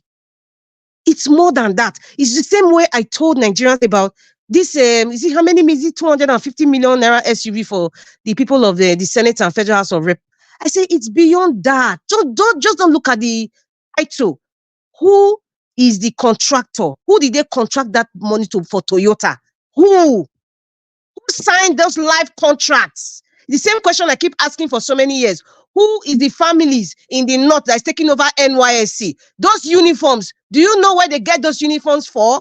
There are certain things that have been stamped and sealed against Nigeria and Nigerians that we don't know. We just see things on the surface, we shout, and it's good. No, we need to start calling out people's names. Accountant General, please come and explain yourself. How and what gave you the authority to decide to disburse that money to Beta Edu? How? We all know Tunji Ojo is just, he has a proxy for, that is, we all know he's just saying, I'm not part of the director, but your wife is there. Hello? Hello?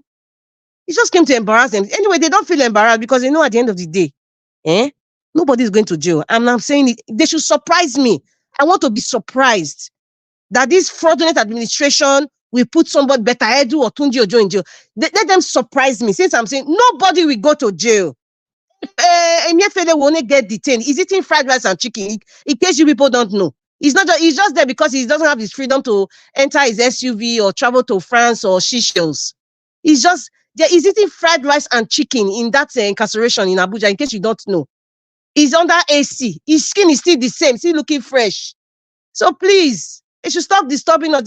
You see, Nigerians, we need cleaners, I beg. We need cleaners from top to bottom. Nigerians need cleaners. And anybody coming to defend the apparition in Aso Rock is as good as the same thing as well. The apple doesn't fall far from the tree. You cannot ask for someone to give you what they don't have. This person that is there is a known drug baron. Not identity not known. The style of siphoning and stealing money, public funds for himself. Alpha Beta has not even been talked. How he even acquired TVC land. Nobody's questioning that. How he acquired body loan when he came in 1999. How he converted Lagos to an Agbero capital in Africa.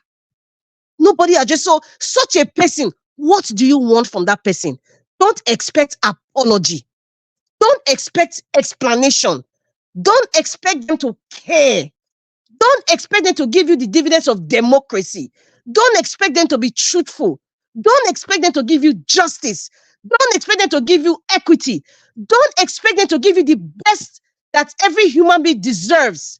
Don't expect the quality of your life to be better in Nigeria. Don't expect it. Nigerians, stop expecting it. Stop praying about it. Do something about it. Do something about it. We have been praying. We have been fasting. We have been praying. Catholic Church, prayer for Nigeria. There's a prayer for Nigeria in Catholic Church. If you're a Catholic in Nigeria, it is there.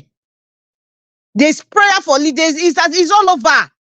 People are fasting. People are going to Shiloh. People are going to what? When they pray for their personal needs, they will still bring that the GO will say, okay, let us pray for Nigeria. We have done it. Where has it taken us to? Where has it taken us to?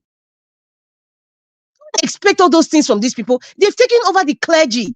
They've taken over, in fact, the religious sect. They've taken over everything. The judiciary, they've taken over. We have thieves. The Senate, those people are supposed to be making laws. You think they're making it for you? You think they're going to change it? They're going to say that, okay, let us change the constitution. Let us bring back 2014 confab report. Let us discuss. You think they're going to bring that? Are they going to question Beta Edu? Are they going to listen? What Oshomola even did, bringing that man from the is he the Oga of the director of prisons or of the correctional service they call it now, and telling him how much is dog food, 800 naira, be 1,000, and a human being. All those ones, this movie we are watching. What will happen after then? What will happen after that Oshomola's display of that movie we watch? I call it movie. Do you know why? We have seen the replay many times. It's just different seasons. We have seen it so many, and nothing happened. Status quo remains. Status quo remains. As for Chief Michael Ozekhome, a man that I really admire and respect, I think people like that, somebody like Ozekhome now, SAN, I see him as, every time I hear him speak, I'm like, why can't this man even rise to one of the Supreme Court judges? Why? We have great men like this. There are very few in Nigeria, but maybe for some reason, there's definitely some politics around it, or maybe he doesn't want to be involved. Because somebody like him, when you hear Abakoba speak, and you're like, okay, these men, I see them, they're like more intelligent in the way they speak, the way they explain the law, they break it down. What we saw in the judgment in, is it August or September? Was rubbish. I was hearing judges that couldn't even be very concise. They were reading like they were in KG2. They couldn't really, you're not reading like eloquently or even in simple terms. They were talking like garage people. So I now look, I say, how did this, if, listen, Nigerians, you should be asked questioning. How did some people get to certain position? You just wonder. How? Is it just in Samani? Like, is this just reading the book? And you just, I don't know. I don't know how it works. I'm not a lawyer. You know, in law school, how did they pay their way? And then they climb up the ladder. What's his name? Justice Ariwala. How did that one even become? Some things need to be questioned. When you see somebody's character, you start to question what they have. Like, how did they get there? How did they get it? That's what I'm questioning. When I see someone like my chief, Michael Ozekhome come out, or Agbakoba, the way they explain and they break things down, I'm like, why couldn't these people just be one of those Supreme Court judges? I mean, that's the apex of being a judge. The Supreme Court judge is a lifetime position. It's a lifetime position. Or some people just retire at a certain age, just like Rose Vivor's father that voluntarily retired. Why? How? So when this man speaks, he knows a lot of things. He wants to be careful. I think what Chief Michael Ozekome's aim, this is what I think, my opinion, is that he has made it a kind of duty to Nigerians, to educate Nigerians about the law in very simple terms. Because every time that man speaks, we learn something. He's educating people. He's bringing you back to history and fast forwarding to present. There's a lot of comparisons, explanation, and facts and truth. And I just pray that, God, just give this man long life to continue doing what he's doing. Because really, his works is limited. Whatever he can do for Nigeria is limited. The only thing he can do is speak out and educate Nigerians about the law. So, and another thing, Nigerian politics, finally, Nigerian politics. I'm sorry, because I was not here for the whole show. As for Nigerian politics, I think Nigerian policies and constituted authority is already designed according to the sharing of the cake formula. They just design it that way. So when somebody comes, they put their side chick or girlfriend, whether that person is a square peg in a round hole for that position, the thing is come and chop. Nigeria is Balogun market. Everybody is having different stores. International market, they there for the foreigners, the West.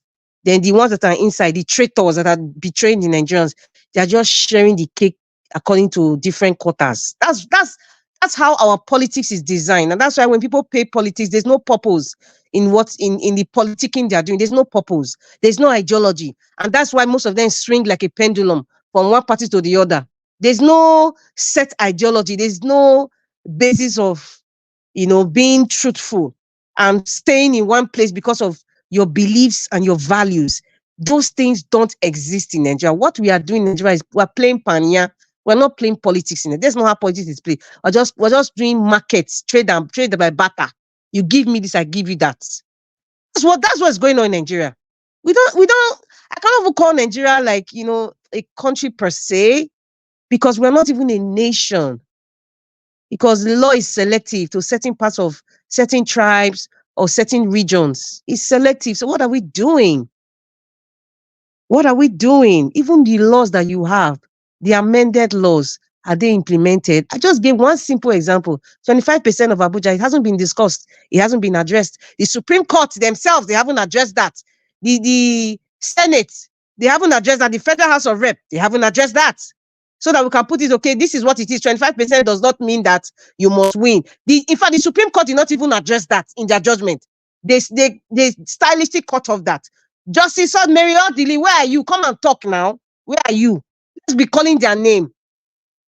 Listen, as long as people are crying, as long as people are suffering from the wickedness of this oppression of the people who have stolen our mandate, stolen the future of a lot of Nigeria, as long as people are still crying, people are still dying from bad roads, bad healthcare system, fake medication, all sorts of vices, kidnapping, murder, all sorts of things. As long as people are still crying, these people will not have peace. and Nigeria will not have peace. Capital punishment is the solution to end all this. One brave person against all odds, just one brave person can make a difference in Nigeria. One brave person can stand for capital punishment. And that's why we come back to the benevolent dictator. I know using the word dictator, it doesn't sound right because we know what a dictator is, right? But somebody who is a benevolent dictator that knows when to leave the stage while the ovation is loudest. It's very hard to find, but I believe there's somebody like that. So that's what Nigeria needs. We just need a brave man.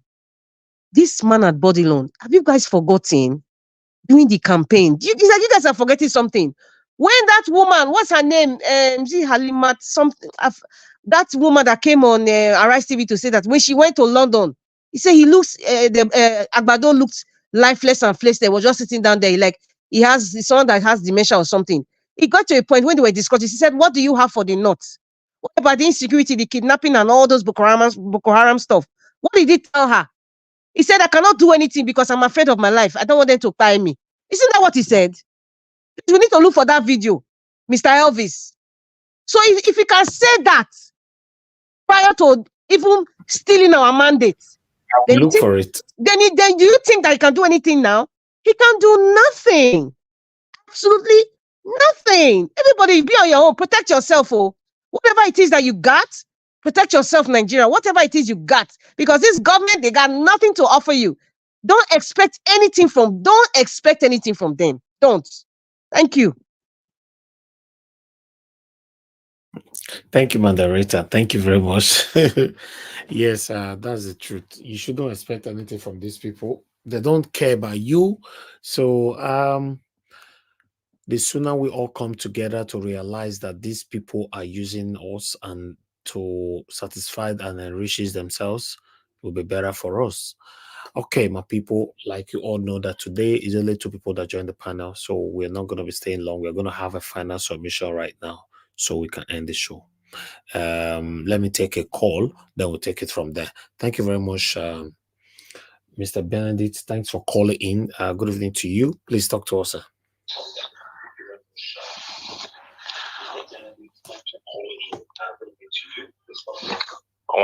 Good afternoon. I just want to agree with what the Madam Britta just said right now. She said everything.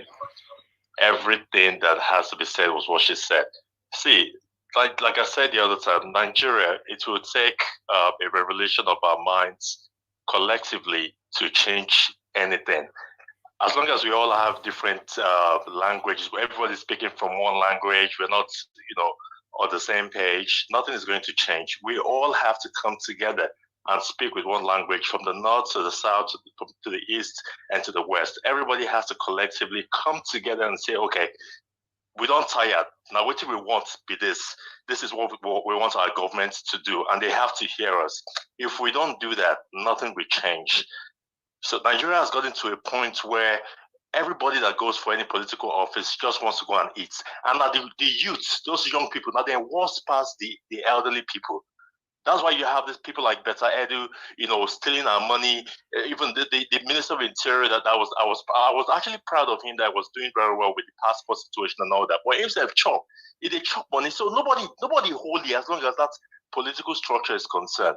So the revolution of our minds now go change the country. Nothing else. If that doesn't happen, then no better thing will happen for Nigeria at all. That's what I want to say. Thank you very much. Thank you, Mr. Ben. Thank you. All right. Let's move on. Okay, Mr. Jonathan Kisley, sir, please give us your final submission. Thank you. Yeah, thank you very much, Mr. Elvis. Madam Rita, thank you very much for your wonderful submission. You said something. I want to reiterate that. And that is so profound. Nigeria is Balogun market. I mean, you couldn't have said that better. Nigeria is Balogun market, and there are different stores. When you go to Balogun market in Lagos, the prominent Balogun market, you see different stores, different activities. That's Nigeria for you. That's just what it is. Nigeria is even when you talk of Balogun market, Nigerian Balogun is even at a different level because they have the international version, the international store or department, whatever you want to call it. They also have it in Nigeria's Balogun market. That's what Nigeria is. And let me tell Nigerians something now. You know why nothing will come out of all this talk about corruption, especially what we have seen in the last week or two? You know why nothing will come out of it? Simply because if it is done rightly, correctly, the way it should be done, a lot of people will be exposed. Up to Mr. Tinubu's office, up to his table, a lot of people will be exposed. That is why it's going nowhere. That is why it's going nowhere. I've talked about what he should do, what it is imperative for him to do. He has no choice if truly he's really working for Nigeria. I talked about it in my earlier submission. What he must is a matter of necessity. He must do it. Any appearance of not doing that at all, you can modify it. You can structure it the way you think it will work better. But if you don't do that, you are going nowhere. You are going nowhere. The reason why many people supported Mr. Tinubu, especially those people, the people that we least expected, people will come out, they will say they are educated people, Harvard graduates, lawyers, successful lawyers over the years, coming out to support Mr. Tinubu. And many people were shocked. For myself too, personally, I was surprised to some extent. I know Nigeria is a country of sycophancy, and I know nepotism is all over the place. But this time around, they took it to another level. Some people that really came out and support Mr. Tinubu, supported him during, even up to today. At least there are few of them. For me, that shocked me to my bone marrow. That what? You know, it is simply they know one thing about him. They know that this man will allow you to chop. He will allow you to eat your own. He's not going to fight you. He will allow you to eat. He will allow you to do whatever. If not for the talking, if not for people not, just going to sleep as it is normally the case in Nigeria, after election, everybody just enter house, forget it. It has been, it's all concluded. Let's wait for the next 4 years. If not for the fact that that is no longer the case now, Mr. Tinubu will have done nothing. Obviously, he will have done nothing. If not for platforms like Niger Watch and some other, few platforms out there. If not for the pressure that is being, placed on the Nigerian media to even appear to be doing the work of journalism. If not for the pressure that is coming, especially from Nigerians from diaspora, Mr. Tinubu will have done nothing. So what he's doing now is not doing it from his heart. It's not who he is. It's not his person. No, it's not. He's doing it because of what Nigerians are doing now. And to top it all, he's doing it because Mr. Peter Obi refused to go down. Mr. Peter Obi decided right off the bat, right after that crooked decision, that he's going to carry out the work of an opposition indeed. That's why Mr. Tinubu is doing all of this. It's not his person. If you are doing something as a matter of principle, as a matter of who you are, as a matter of your person, as a matter of your character, your principles, it will be different. It will be different. First of all, you will not send surrogates out on this matter. You will lead on this matter. In fact, you will call a press conference on this matter. It's not who you are, Mr. Tinubu. If it is who you are, and you have respect for Nigerians,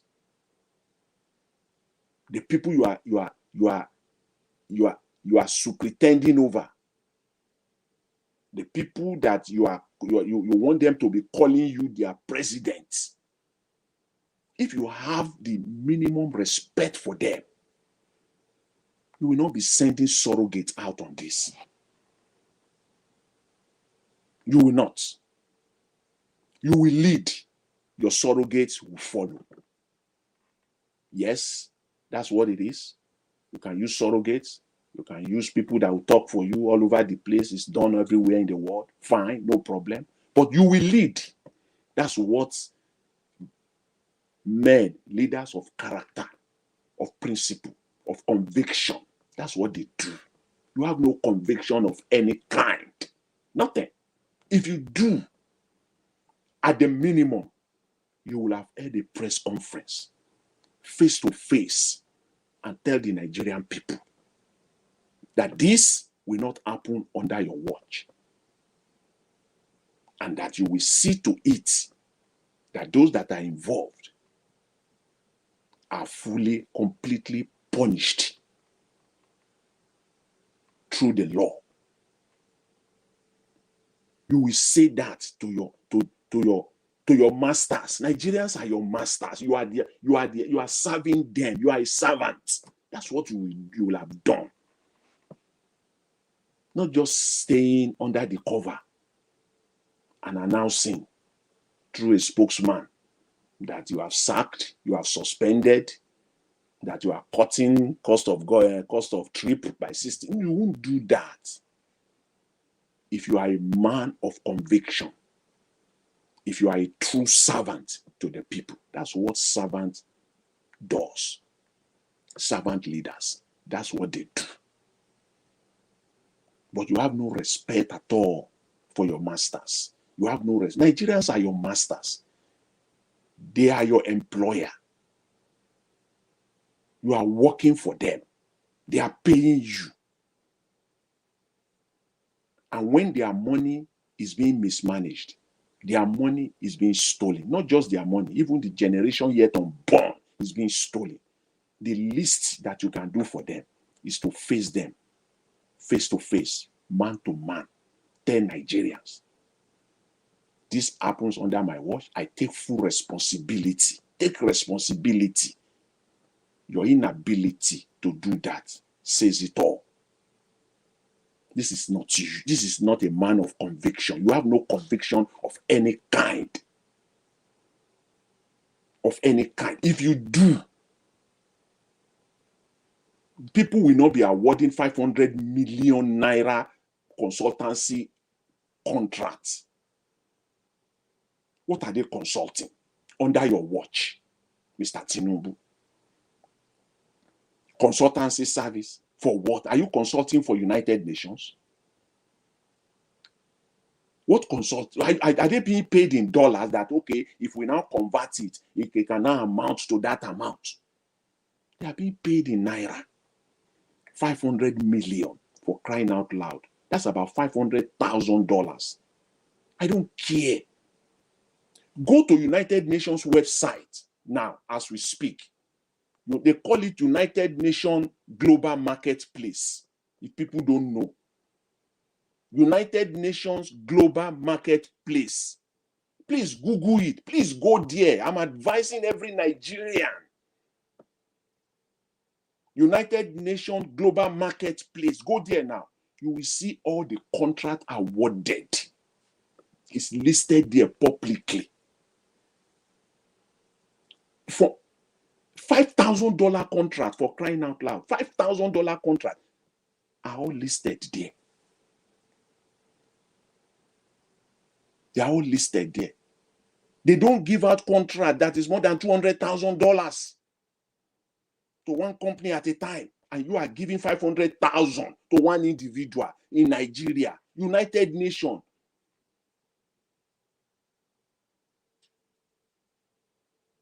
So we know what is going on. We know what is going on. If you are a man of character, you are a man of conviction, you will come out and face Nigerians. Face Nigerians. Even if you want to repeat what you did at Chatham House, when you went there and they ask you question, and you will transfer the question to one of your surrogates to answer for you. Even if that is what you will do now, come out. Let your people stand by you side by side. If you want to bring 4, 5 of them, let them stand by you. Come out and face Nigerians. Don't stay there and be doing this. Nigeria is not the same. You can't hide. There's no place, there's nowhere for you to hide. Madam Rita said something that the individual that was paid the money, that Beta Edu paid money to, that we don't know, that in a normal country they will have shown the face. Nigerian media, of course, yes, I agree with that entirely. Nigerian media, in fact, this is a 10-year-old. We sit down in his or her room and we do the work. He will do the work. What does it take? DSS, they will be disturbing, Nigerians all over the place. Are you kidding me? Don't mind them. I tell you not to say we no free. Is it when you go to a bank, before you open account in bank, have your picture? There's no way if Nigerian the media is doing their work well, if the media is doing, they will have one way or the other, they will have done their work, underground work. They will put the picture there like this. They will put it out that this is the person, or this is the name, or we've seen the name. And I know EFCC, I want to believe that by now they have that. They should have that, because they can go to the bank. They all know the bank where the money was paid to. They will go to the bank, give us the mandate certificate, the mandate paper where you put your picture. When you open an account in Nigeria, you give them your passport photograph. They will stick it there. When you go to your branch, they always bring it out. They can bring it out for you. We see, or on the computer, you will see your mandate paper where you put your signature inside one box. Hey, Mr. Jonathan. Yes. Yes, what you're saying now. See, this is very educating to open the minds of people that when you actually go to the bank, they have your data, they have your everything about you. Your face is there. So why is it so difficult for us to get the face of the so-called person that they got the money from? If that name is even real, let them show it to us. We are not doing it to persecute anybody per se, but it serves as a deterrent. So henceforth, if you know you want to get involved in these kind of things, be prepared for your face to come out on the media, when the social media age. Be prepared for it. So that's a very good thing. Where the bank, in fact, they should even tell us the bank manager, investigative journalists, even staff working in the bank can easily bring out that person's name. They just key in the name and that person's face will show. Why is nobody? In fact, they should leak that information. We need to see that they need to leak it. Sahara reporters, if it's Peter Obi now, I'm sure you'll have been investigating and bringing out the person's bank, the person's face, the person's history, their great grandfather history. Sahara reporters, if you say you are a real investigative journalist, I expect you by now, your people should have brought the real face of that person, but they are all silent. They're all silent. Go ahead, Sam. Sorry for interrupting. Mr. Jonathan, are you there? I'm here. I can hear you. Thank you very much. I can hear you. Thanks very much, Madam Rita. You see, that is what investigate. BBC running all over the place. They know all these things. They are just deceiving Nigerians. If it were to be in UK or in America, are you kidding me? That BBC would not have flashed the picture of that person on national TV all over the place, or CNN or Fox News will not have flashed that picture all over the place.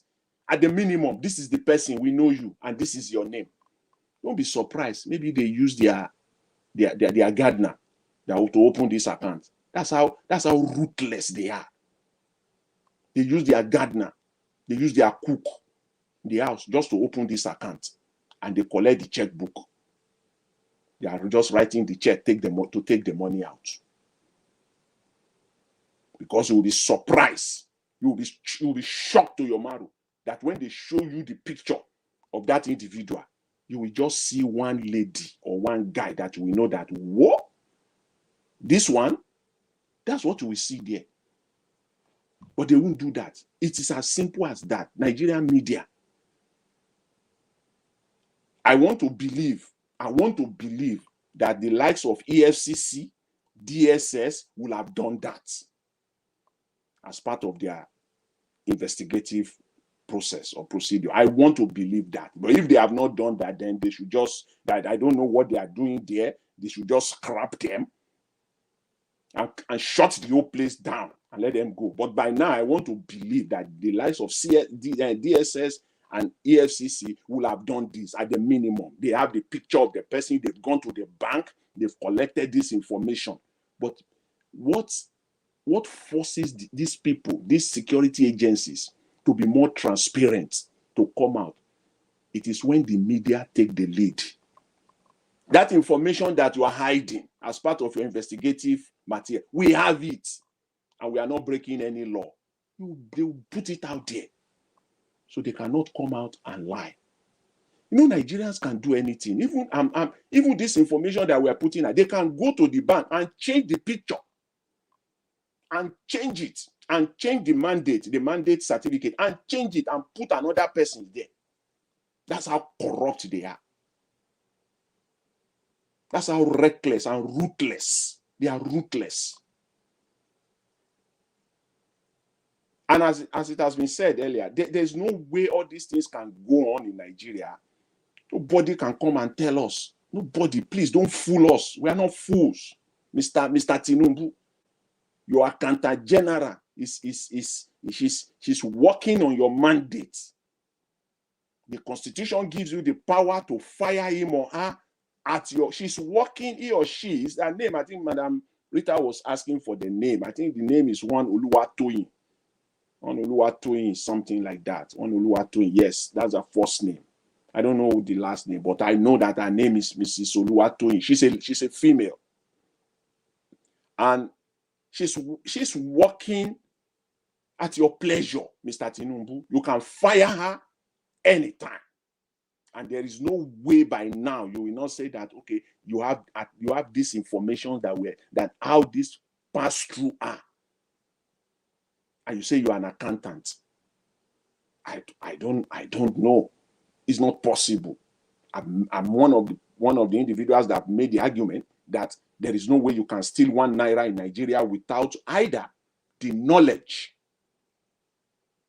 at all times, 100% of the time. What I said is not 99.999, 100% of the time, without the knowledge of the Accountant General of Nigeria. And in some cases, you can't do it without the connivance of the Accountant General. It's not possible. Let's get that straight. The Accountant General must be aware of it. Maybe for one reason or the other, you misrepresented the information, you lied to the Accountant General, you did not provide the document, misrepresenting information and materials and document, and then he or she sign off on it. She's aware, the Accountant General is aware of it, but she's not part of it because you misrepresented information. You lied to her. You fake document, you fake signatures, and you submitted it, and she signed off on it. And then you are able to siphon and steal the money. That's possible. I'm not taking that away. That is possible sometimes. That's possible. That's possible. But there is no time that the General of Nigeria will not be aware of 1 naira being spent. No way. It's not possible. The only time that the Accountant General will have knowledge of it, And you see, I'm saying facts. I'm saying what I know. I'm saying the fact here. I'm putting it out there for Nigerians to know. I'm not going to say it. My own blood brother. I'm not going to disclose anything. My own blood brother, same father, same mother. He is, I'm not going to say more than that. He is the auditor of one of the top parastatals in Nigeria. I'm not going to mention name. I'm not going to mention the parastatal so that there will be no, if fallback. So it's better, don't mention no names. So I'm not going to mention name. Is the auditor general. And in this process that I'm talking about, saying, in fact, emphatically, it is impossible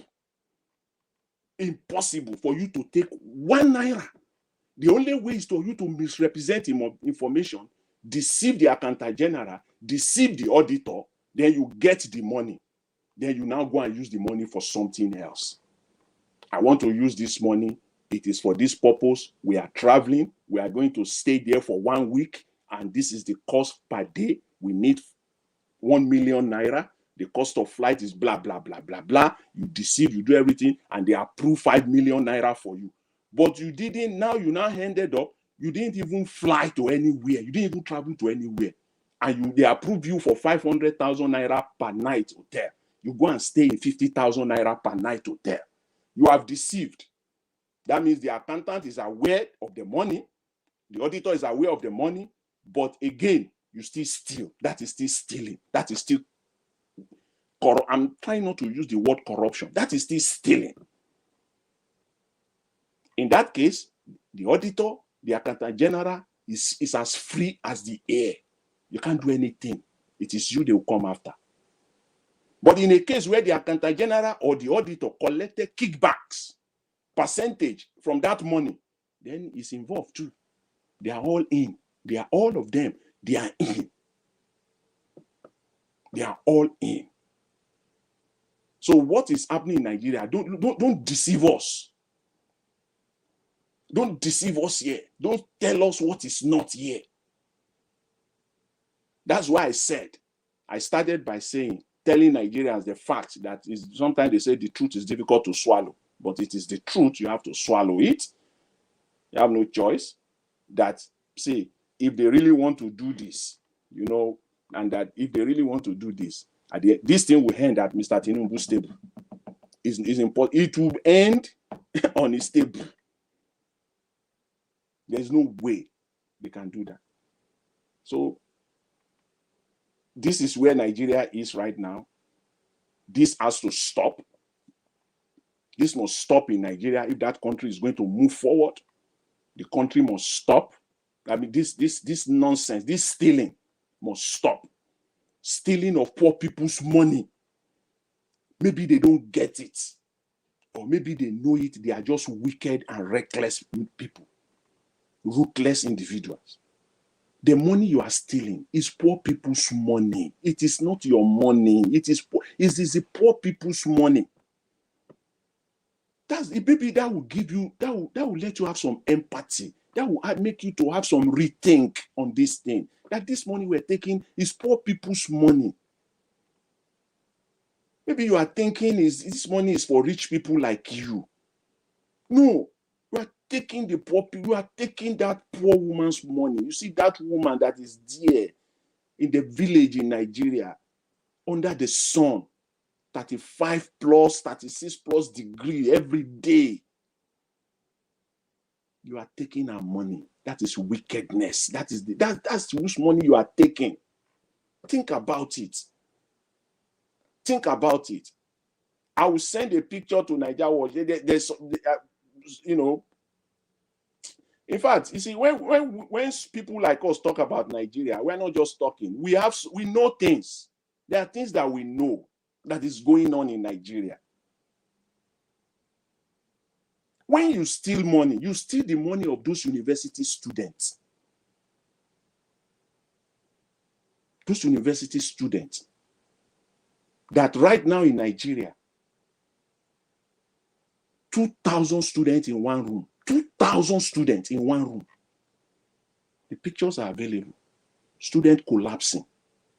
2,000. And I ask my daughter, not my biological daughter, but still my daughter. And I ask her, what do you people do? How do you people cope? They have to leave hostel, their residential, as early as 5:30 in the morning so that they can be at least in the first 2-3 rows. First 2-3 rows. Because when I saw the picture, Nigerians, the video, not pictures now, video. Well, I asked her, say, I want to see the video. I don't want to, don't tell me this. If this is true, let me see. Mr. Jonathan, round up 2 minutes. Yeah, so that is Nigeria. This is the money of people you are stealing. Think about it. You are stealing people's money. You are stealing the poor Nigerian people's money. The poor children, the poor women, the poor farmers that are working their ass out so that they can get food to Nigerians. You are stealing their money and you are flying all over the place, wearing Babariga all over the place. You are killing the country, killing the unborn generation. So I will end by saying this, as I started. If Mr. Tinubu has any conviction at all and any character at all, he should come out and face Nigerians openly, one-on-one. He didn't do this during the campaign. He never, at one time, faced Nigerians. Since he became president, he has never faced Nigeria. Total disregard.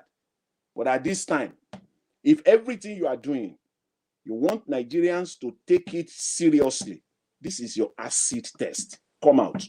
Say this. Mandate your ministers, all your appointees, to do the same on how the money allocated to them will be spent, how it will be spent, those that the money will be allocated to, and the timelines and deliverables on those projects. That is your acid test. If you do that, then you have started. Failure to do that, you are wasting Nigerian time. You are only telling us that you are a man of no character, no conviction of any kind. Thank you very much, Mr. Elvis. I will leave it at that. Thanks to Madam Rita for being here today. I appreciate it. Thanks. Thank you. Thank you very much, Mr. Jonathan, for always being there. I appreciate you. Thank you so much as well. Okay, let me call on Madam Rita to give us our final submission so we can round up. Madam Rita, please. Yeah, Mr. Elvis, thank you. Mr. Jonathan, thank for that brilliant submission. Very educative. Thank you so much, sir. With your last statement of the conditions of for the man at the apparition in Aso Rock, for him to have, they will know that he has character. The person of the in question in the apparition in Aso Rock, he has no character before. Listen, so maybe sometimes we just believe in the pedestal of hope upon hope. This person we are talking about that is in Aso Rock now, he's not even a Nigerian, number one. Okay, let us just say, give him the benefit of the doubt. According to the immigration laws of the Nigerian constitution that says there are 3 ways in which you can be a citizen: by birth, by naturalization, or by, what's the other one? I think the other one is by marriage. Birth, marriage, naturalization. Let's just say by marriage, he became Nigerian. By marrying the Remi Tinubu, he became a Nigerian.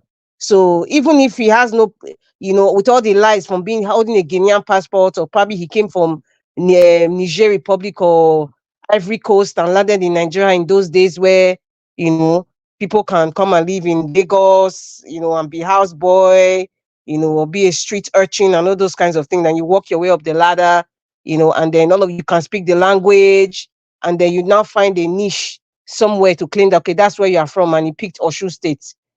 I'm surprised you will have picked a Lagos State now. So let it be like the Aworis and the Edo people will not say, okay, how? Where's your lineage? Because Osun State is so far that before he start to look for lineage, it's hard. So he carefully just selected that place. However, to date, we don't know where they buried his mother or father or family house to say, okay, this is where their family house is. So let us give him the benefit. He got citizenship by marriage to Remi Tinubu. I don't know about the other women. It's only Remi Tinubu I know. Let's just say that. But however, this person in question has no character. A man cannot give what he doesn't have. Whatever it is that we are hoping for. Me, I've lost hope on anything good coming out of Bola Ahmed Tinubu, the one that calls himself AKA Bola Ahmed Tinubu. This is my own personal opinion. I've lost every hope of him doing something good, or by some sort of epiphany, he says that, okay, I've now realized that, okay, Buhari, if he's the real one, we go to jail, and OBJ will go to jail, Sanusi will go to jail. In fact, the one that placed him at midnight, I gave him the certificate of return. What's his name? The fake Professor Yakubu. It ain't gonna happen. It is not going to happen. So let us stop hoping that this person has some tinge of good character. We're talking about drug baron, for Christ's sake. You know what drug? Maybe some of you should go and watch some movie like Narcos, or some movies that have some to give you an idea of what a drug baron does and how the cartel runs like, how they present themselves in public with charity, giving charity, helping the homeless, or paying somebody's medical bill, or using their private jet to convey somebody from another country, or this person is a peacemaker, getting themselves in politics, paying for all their candidates to be in politics and all that. Listen, that's what drug lords do. They've committed all sorts of things. The only thing to make it full circle is to be part of the constitution of the country in which they practice their activities, so that their activities would run smoothly. That is exactly what he had done over the years. And what did he do? Entered associations like Nadeco, entered associations like Afenifere, entered associations like a political party like the AD, Alliance for Democracy. Then make it seem like I am the face of what it is to be in a democratic dispensation. That was just a smoke screen. The real personality behind it. I think Mr. Jonathan just said it, that what he's doing now is not his real personality. All this Beta Edu, Bruhaha, all this Tunji Ojo, whatever. That's not what the process has been happening. That's not the real personality of the man at Bodilon. The apparition in Aso Rock. So he succeeded in doing that, and even having this logo of broken chains, freedom from oppression. He represents freedom of oppression, represent freedom of corruption, it represents freedom of godfatherism. Who are you fooling? He has succeeded in fooling people for a long time. Change his name, change his identity, change everything. Change everything on the face of his head. It's like he became, it's like an alien coming to live in planet Earth. So he has to change everything. In fact, change his DNA to red blood cell hemoglobin. Change everything. That's what he did over the years. And that's why some people, I don't know when, and they know. They will come up and say, oh, this man was a part of Afenifere, like the man that called yesterday. Say, I was our Yoruba brother. Yes. Emilokon. It's our turn now. It's our Yoruba brother. No matter what it is. He did drug pushing 10 years ago. It has been wiped out from the system. He's our brother. You're that lady. He's my brother. He's my brother. We vote for him, my brother. Deceived all of them. Made people disrespect the Yoruba race. As a matter of fact, the Yoruba is just a term, that what's his name? Ajayi Crowder, created, so it is easy for the other for the colonialists to like, okay, these are Yoruba speaking people. What they are speaking is not, because they are different kinds, and we all know. If Ajayi Crowder did not create that Yoruba thing now, the Yoruba term that we all use today, I'm sure the people from Ijebu Ode and the people from some Osun State or the Warrior, they will not be speaking the same thing. They will not be speaking the same language. Everybody want to have their own nation. But this man, the man at Bodilon, has succeeded now in trying to make it seem like Yawa people. He does not even care about the Yoruba people. In case you people don't know. The man not send una. The man just use himself, take climb ladder. Now so they do it for decades. They use everybody and anything to climb up. I'm repeating myself. The one that calls himself Bola Ahmed Tinubu, the apparition that is in Aso Rock from Bodilon Avenue in Ikoide, he has succeeded in over the years, over decades, from the time he entered Nigeria as a slave boy. He talked about how he did menial jobs. So menial jobs from where? he has succeeded in mastering the art of climbing everybody's shoulders, being in different associations to give him a face of something that he's not. He becomes believable and everybody embraces it. And you think that is the truth. Ha! That is the typical example of a sheep, a wolf in sheep's clothing. That's who the man at Babylon is. A wolf in sheep's clothing. A fox or a wolf is very sly in the way they in their activities and the way they lurk around people and the kinds of things that they do. Very, very typical. That the characteristics is what this man has displayed. He's not what people think he is. He's not. He has deceived the Yoruba race, deceived a lot of gullible, obtuse-minded, shallow-minded people that they're still standing with it like they depend on it for them to even breathe. And that's why you have some people who come to this show and be saying, he's my mentor or he's the one I pick. Man, I'm sorry for some people. Sha, that are thinking this man is for them. That think this man is some sort of inspiration. Except if you are criminally minded like him. Oh yes, he'll be your inspiration. Except if you are.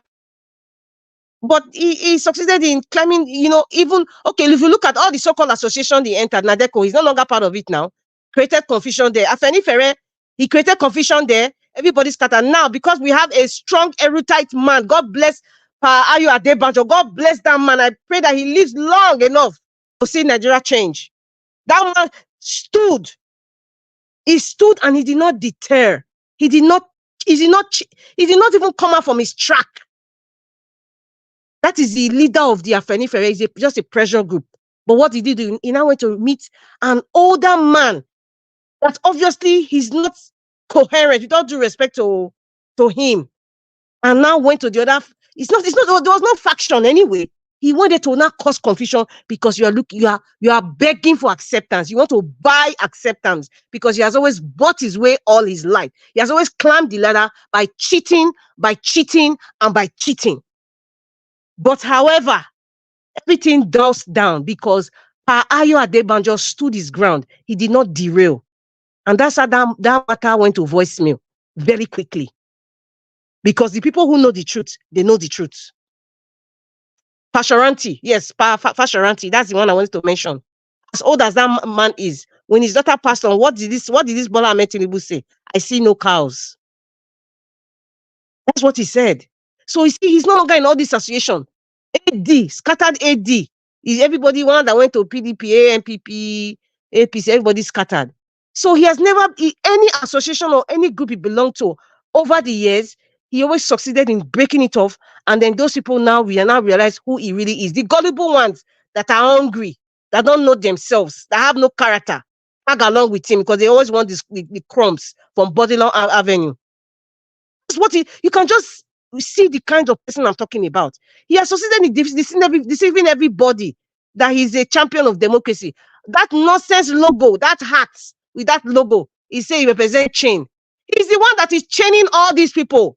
That's what it means. It doesn't mean you are being emancipated or the chains of suffering, of deceit has not been broken. It has been tied around people who believe in him. He's tying all of you, in case you don't know.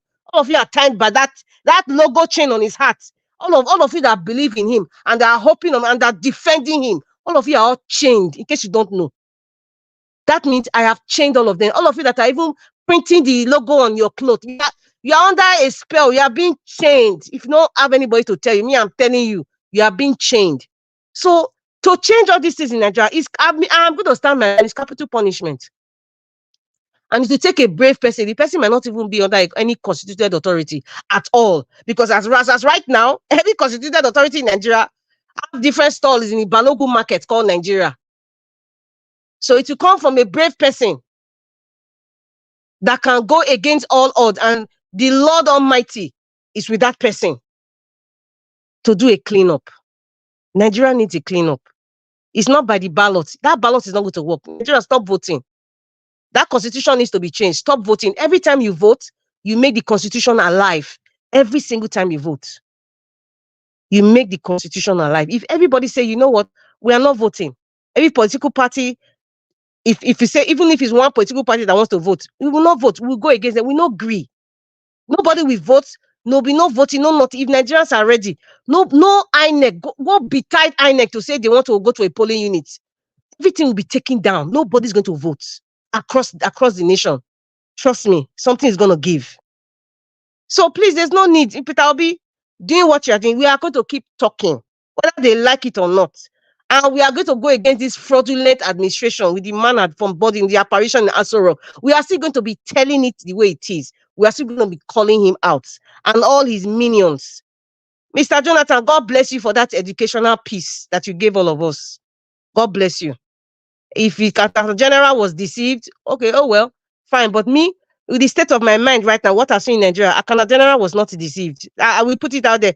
With all due respect to her or him, I don't think so, because in the Nigerian system, in the service, the public service, we all know what happens when they hide your file. I'm not just saying allegedly, it happens. Many of us have probably even experienced it on a personal level. So everybody is in on it. And that is why Betta Edu, Tunji Ojo, nobody they go jail. It will just be, this is just you see, they're just distracting us. They are planning to go to Davos in Switzerland. It's not this month, January. They are planning on going to Davos. And so they're not distracting us to tell us 60% come from the travel cabinet. Because Davos, you know how much the price for one person to go to Davos in Switzerland? One person. And we're not talking about the Estaco, we're not talking about the private jet, and when they, in fact, Nigerians, let's not be deceived by this Betta Edu thing. It's just one ministry. Just one that everybody's going cuckoo. Let's try NDDC alone. Or let's go to the Ministry of Works alone. What the fact was that the billions that Buhari borrowed in the name of construction of roads from Dara to Niger, or the one that they say is the Niger Bridge, the billions that they collected. You have not opened that can of worms. So this is, in fact, this humanitarian ministry should be scrapped. It should be scrapped and terminated. Sorry, we're not supposed to use the T word. It should be scrapped. Ministry of Humanitarian Affairs should be scrapped.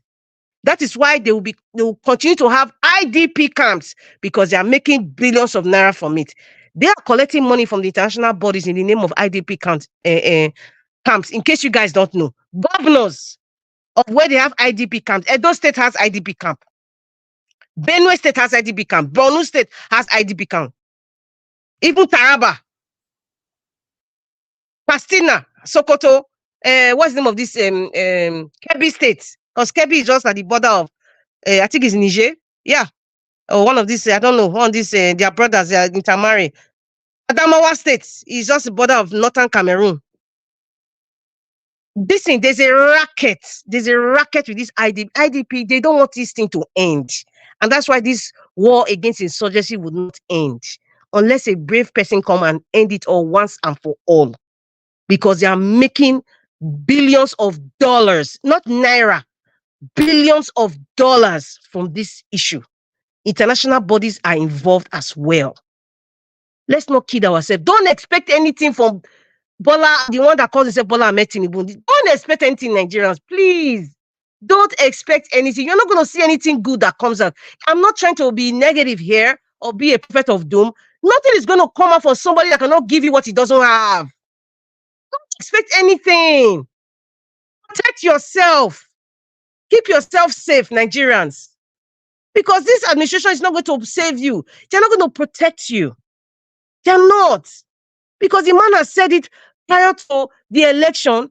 He told this Hajia woman in London when she went to meet him, when he called for her, and he said, listen, I can't get involved because I don't want to be pied.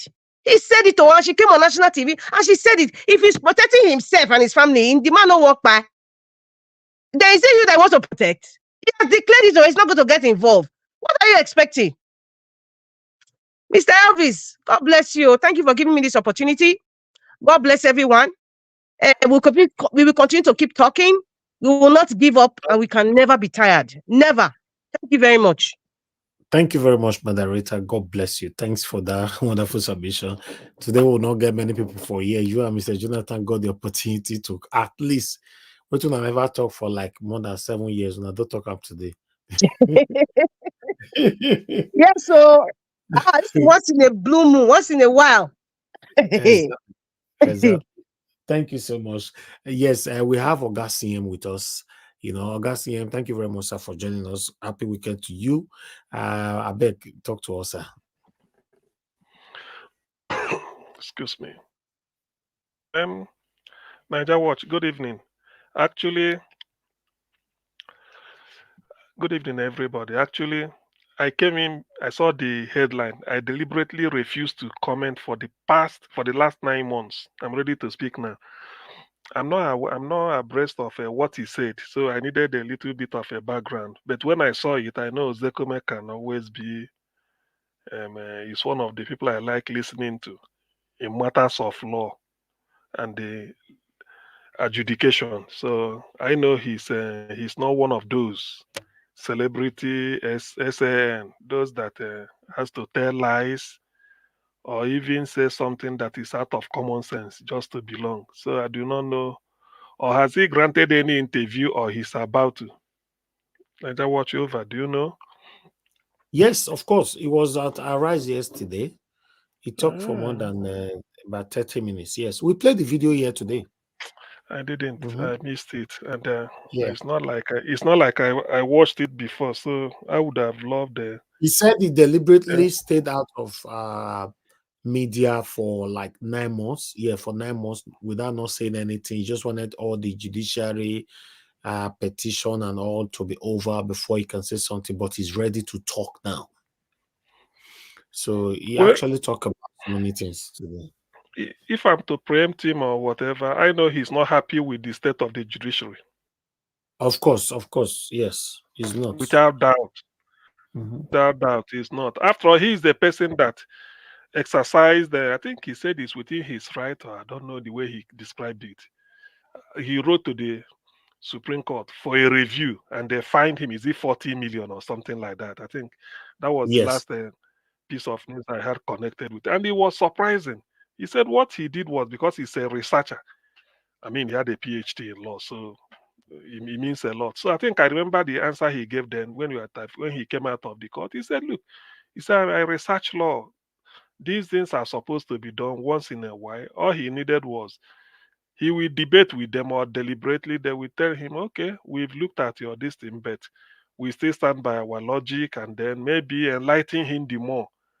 Rather, they have to shut him up by slamming them in a fine of, I think, 40 million. To be honest with you, Nigeria is gone. But the thing is, in life, when you deliberately refuse to be hopeful, then what else do you cutting up to? We sleep and wake up every morning because we hope to. Today is Saturday. Some people must have planned what they're going to do on Monday, tomorrow Sunday. Not because of they hope that they will sleep and they will wake up. That is hope. Some may sleep, some may not wake up. So I don't know the behavior of the judiciary in Nigeria. This thing called I mean, we see if you see a black pen and somebody is telling you it's red, is it because they are Supreme Court? Can we no no can't we are we no longer aware? Can't we use our common sense? It's surprising. I think more as much as I'm frustrated, I know people like Professor Zekome will be much more frustrated because this is his profession. And when the highest court in the land is behaving like a motopark tout. So what is the hope? To the extent somebody will tell, I mean, I don't know, sometimes, you see, looking at this, okay, go to court. A judge will just accept a bribe, accept money, and do that which is not what he knows is not there. And then what is it called? The what is it called? What do I say? The impact or the devastation that his decision will cause. He does not care about it. All he knows is that they are giving judgment, and people will come and say the Supreme Court is final. To be honest, you see, but in my what I always like to ask is, okay, we've been doing it. If we feel we've been doing it right, why are we in the mess we are? That is always my question. If if we've been doing it, yeah, forget about, we won't copy, we won't do it the way others are doing. We do it our way. Then why are we complaining? Hey, he won. If you like, go to court. I decided he's the governor. In the end, you'll be complaining. In the end, you will say, hey, they've not paid salary, they've not done this, they've not done that, they are stealing our money. You see, if there's some, even if he's an armed robber, they say, he won. I've never seen a case like that. You see, the way Nigerian legal system forecloses development and progress is this. Only INEC, only whatever INEC says stays. That's what will be admitted in court. So if INEC refuse deliberately to bribe and declare the wrong person the winner, when you go to court, you say only INEC has the right to present the figure they conducted the election. When I look at all this, so you see, sometimes it's just that if you come on some place like platform like this and be spewing certain things, yes, people listen to you. Some people hang their hope on some of the analysis you make and how you want to. I mean, some of the things we say here. Otherwise, what you keep saying and then you are seeing the result every day. Eh? Actually the court. So what is the point that you will seek redress? The Western world is what it is because everybody behaves. Oh, you don't pay your bill. If they take you to court, you are going to pay fine. Not that if they take you to court, the court will say, you did not do anything, that is final. The society will break down. Because even you, before going to court, you know you are guilty. But in Nigeria, you say, let's go and bribe the judge or the magistrate or who. In the end, they will pronounce anything and come and say, hey, it's finished now. Should be gone to court. The court said this. It's a shame. Look at the mess Nigeria has become. So I'm not really surprised that Professor Ozekhome is kept quiet for the past 9 months or thereabout, just to observe things. And true to type, I don't think he's disappointed with what he's seen. Already in his heart of hearts, he knows that Nigeria is going nowhere, and we all know it. When judges cannot use the bench, use their conscience to foster development, because by the time you pronounce the right judgment, the right people will get into public office. Based on the judgment you give or the penalty you prescribe, it will deter thieves. But now it's no more. Eh? Under 7 months, Nigeria is harvesting criminals every angle. And the worst is that this morning, they were all borrowed though. In fact, somebody was telling me today, said Nigeria is borrowing money based on anticipated income from crude oil in future. Can you believe that? Eh? Okay, even if you borrow all those money, what have you been using it for? There is nothing. We can't point to anything.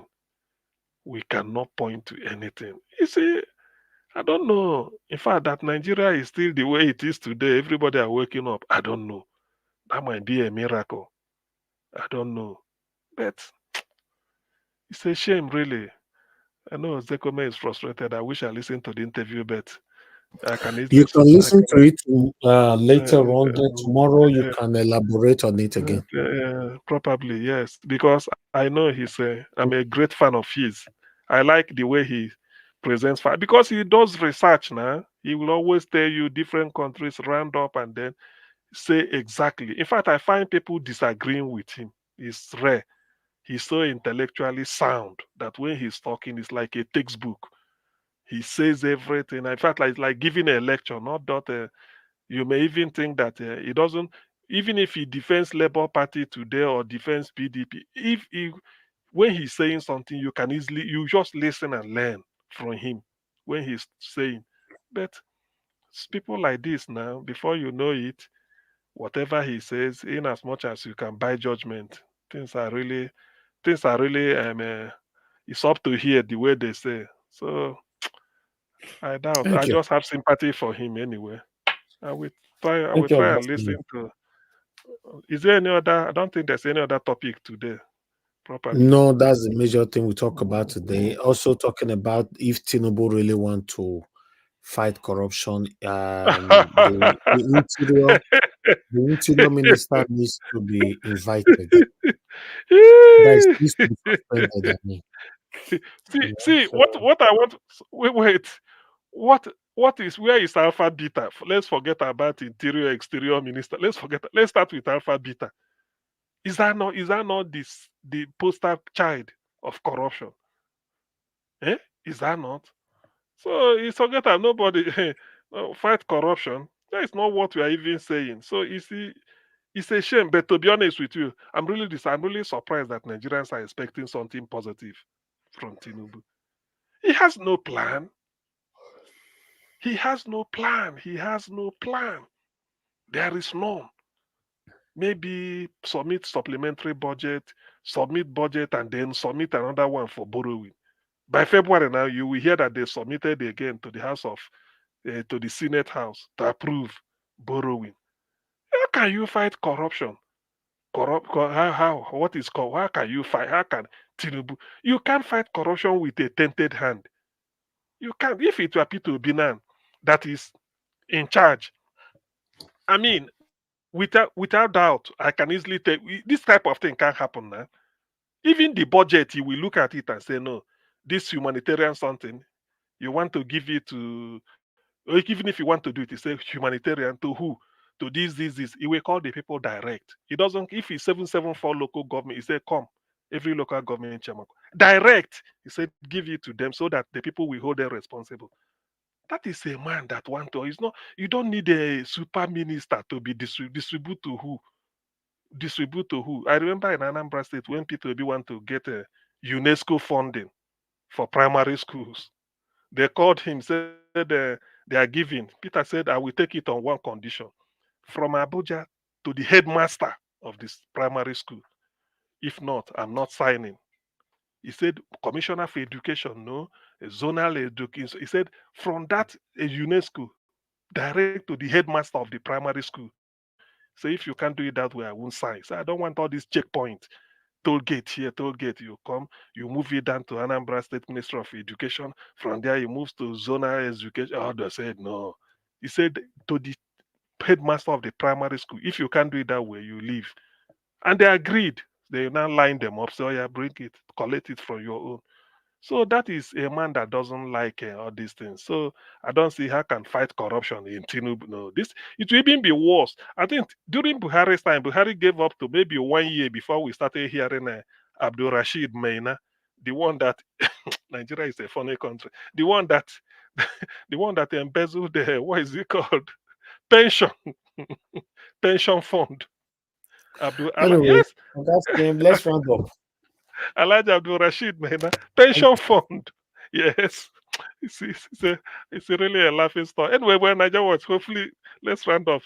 Please. So I go and Yes. listen to Ozekhome's interview and then see what I make of it better. I know what it will be. He will be frustrated and then lash the judiciary, maybe in a very diplomatic way. Yeah, anyway, just watch it. I believe if you watch it, you understand it much better. Thank you very much, everybody. We've come to the end of this broadcast today. At least we managed to hit the 3 hours, our minimum time. Is a good one. I was expecting that we're going to end the show at about around 1 hour or so. But thank you very much, Mr. Jonathan, for coming around. Okay, nobody turned up. They're starting Nations Cup today. Tomorrow might be. Okay. Yes, African Nations Cup. Nigeria is playing tomorrow in Ivory Coast. So okay. yes, I think that could be the reason. Most people may be watching it. I don't know, but that could be the reason. They're starting today. Nigeria plays tomorrow. So anyway, no wala.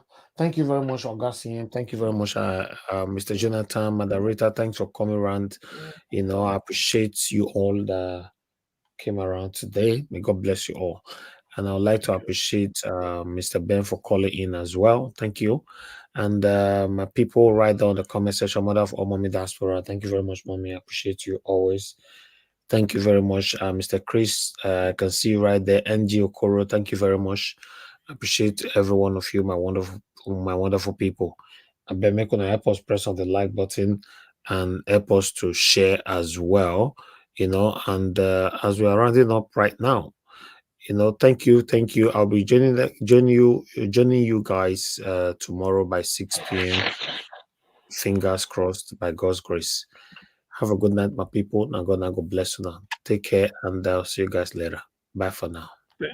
Thank you.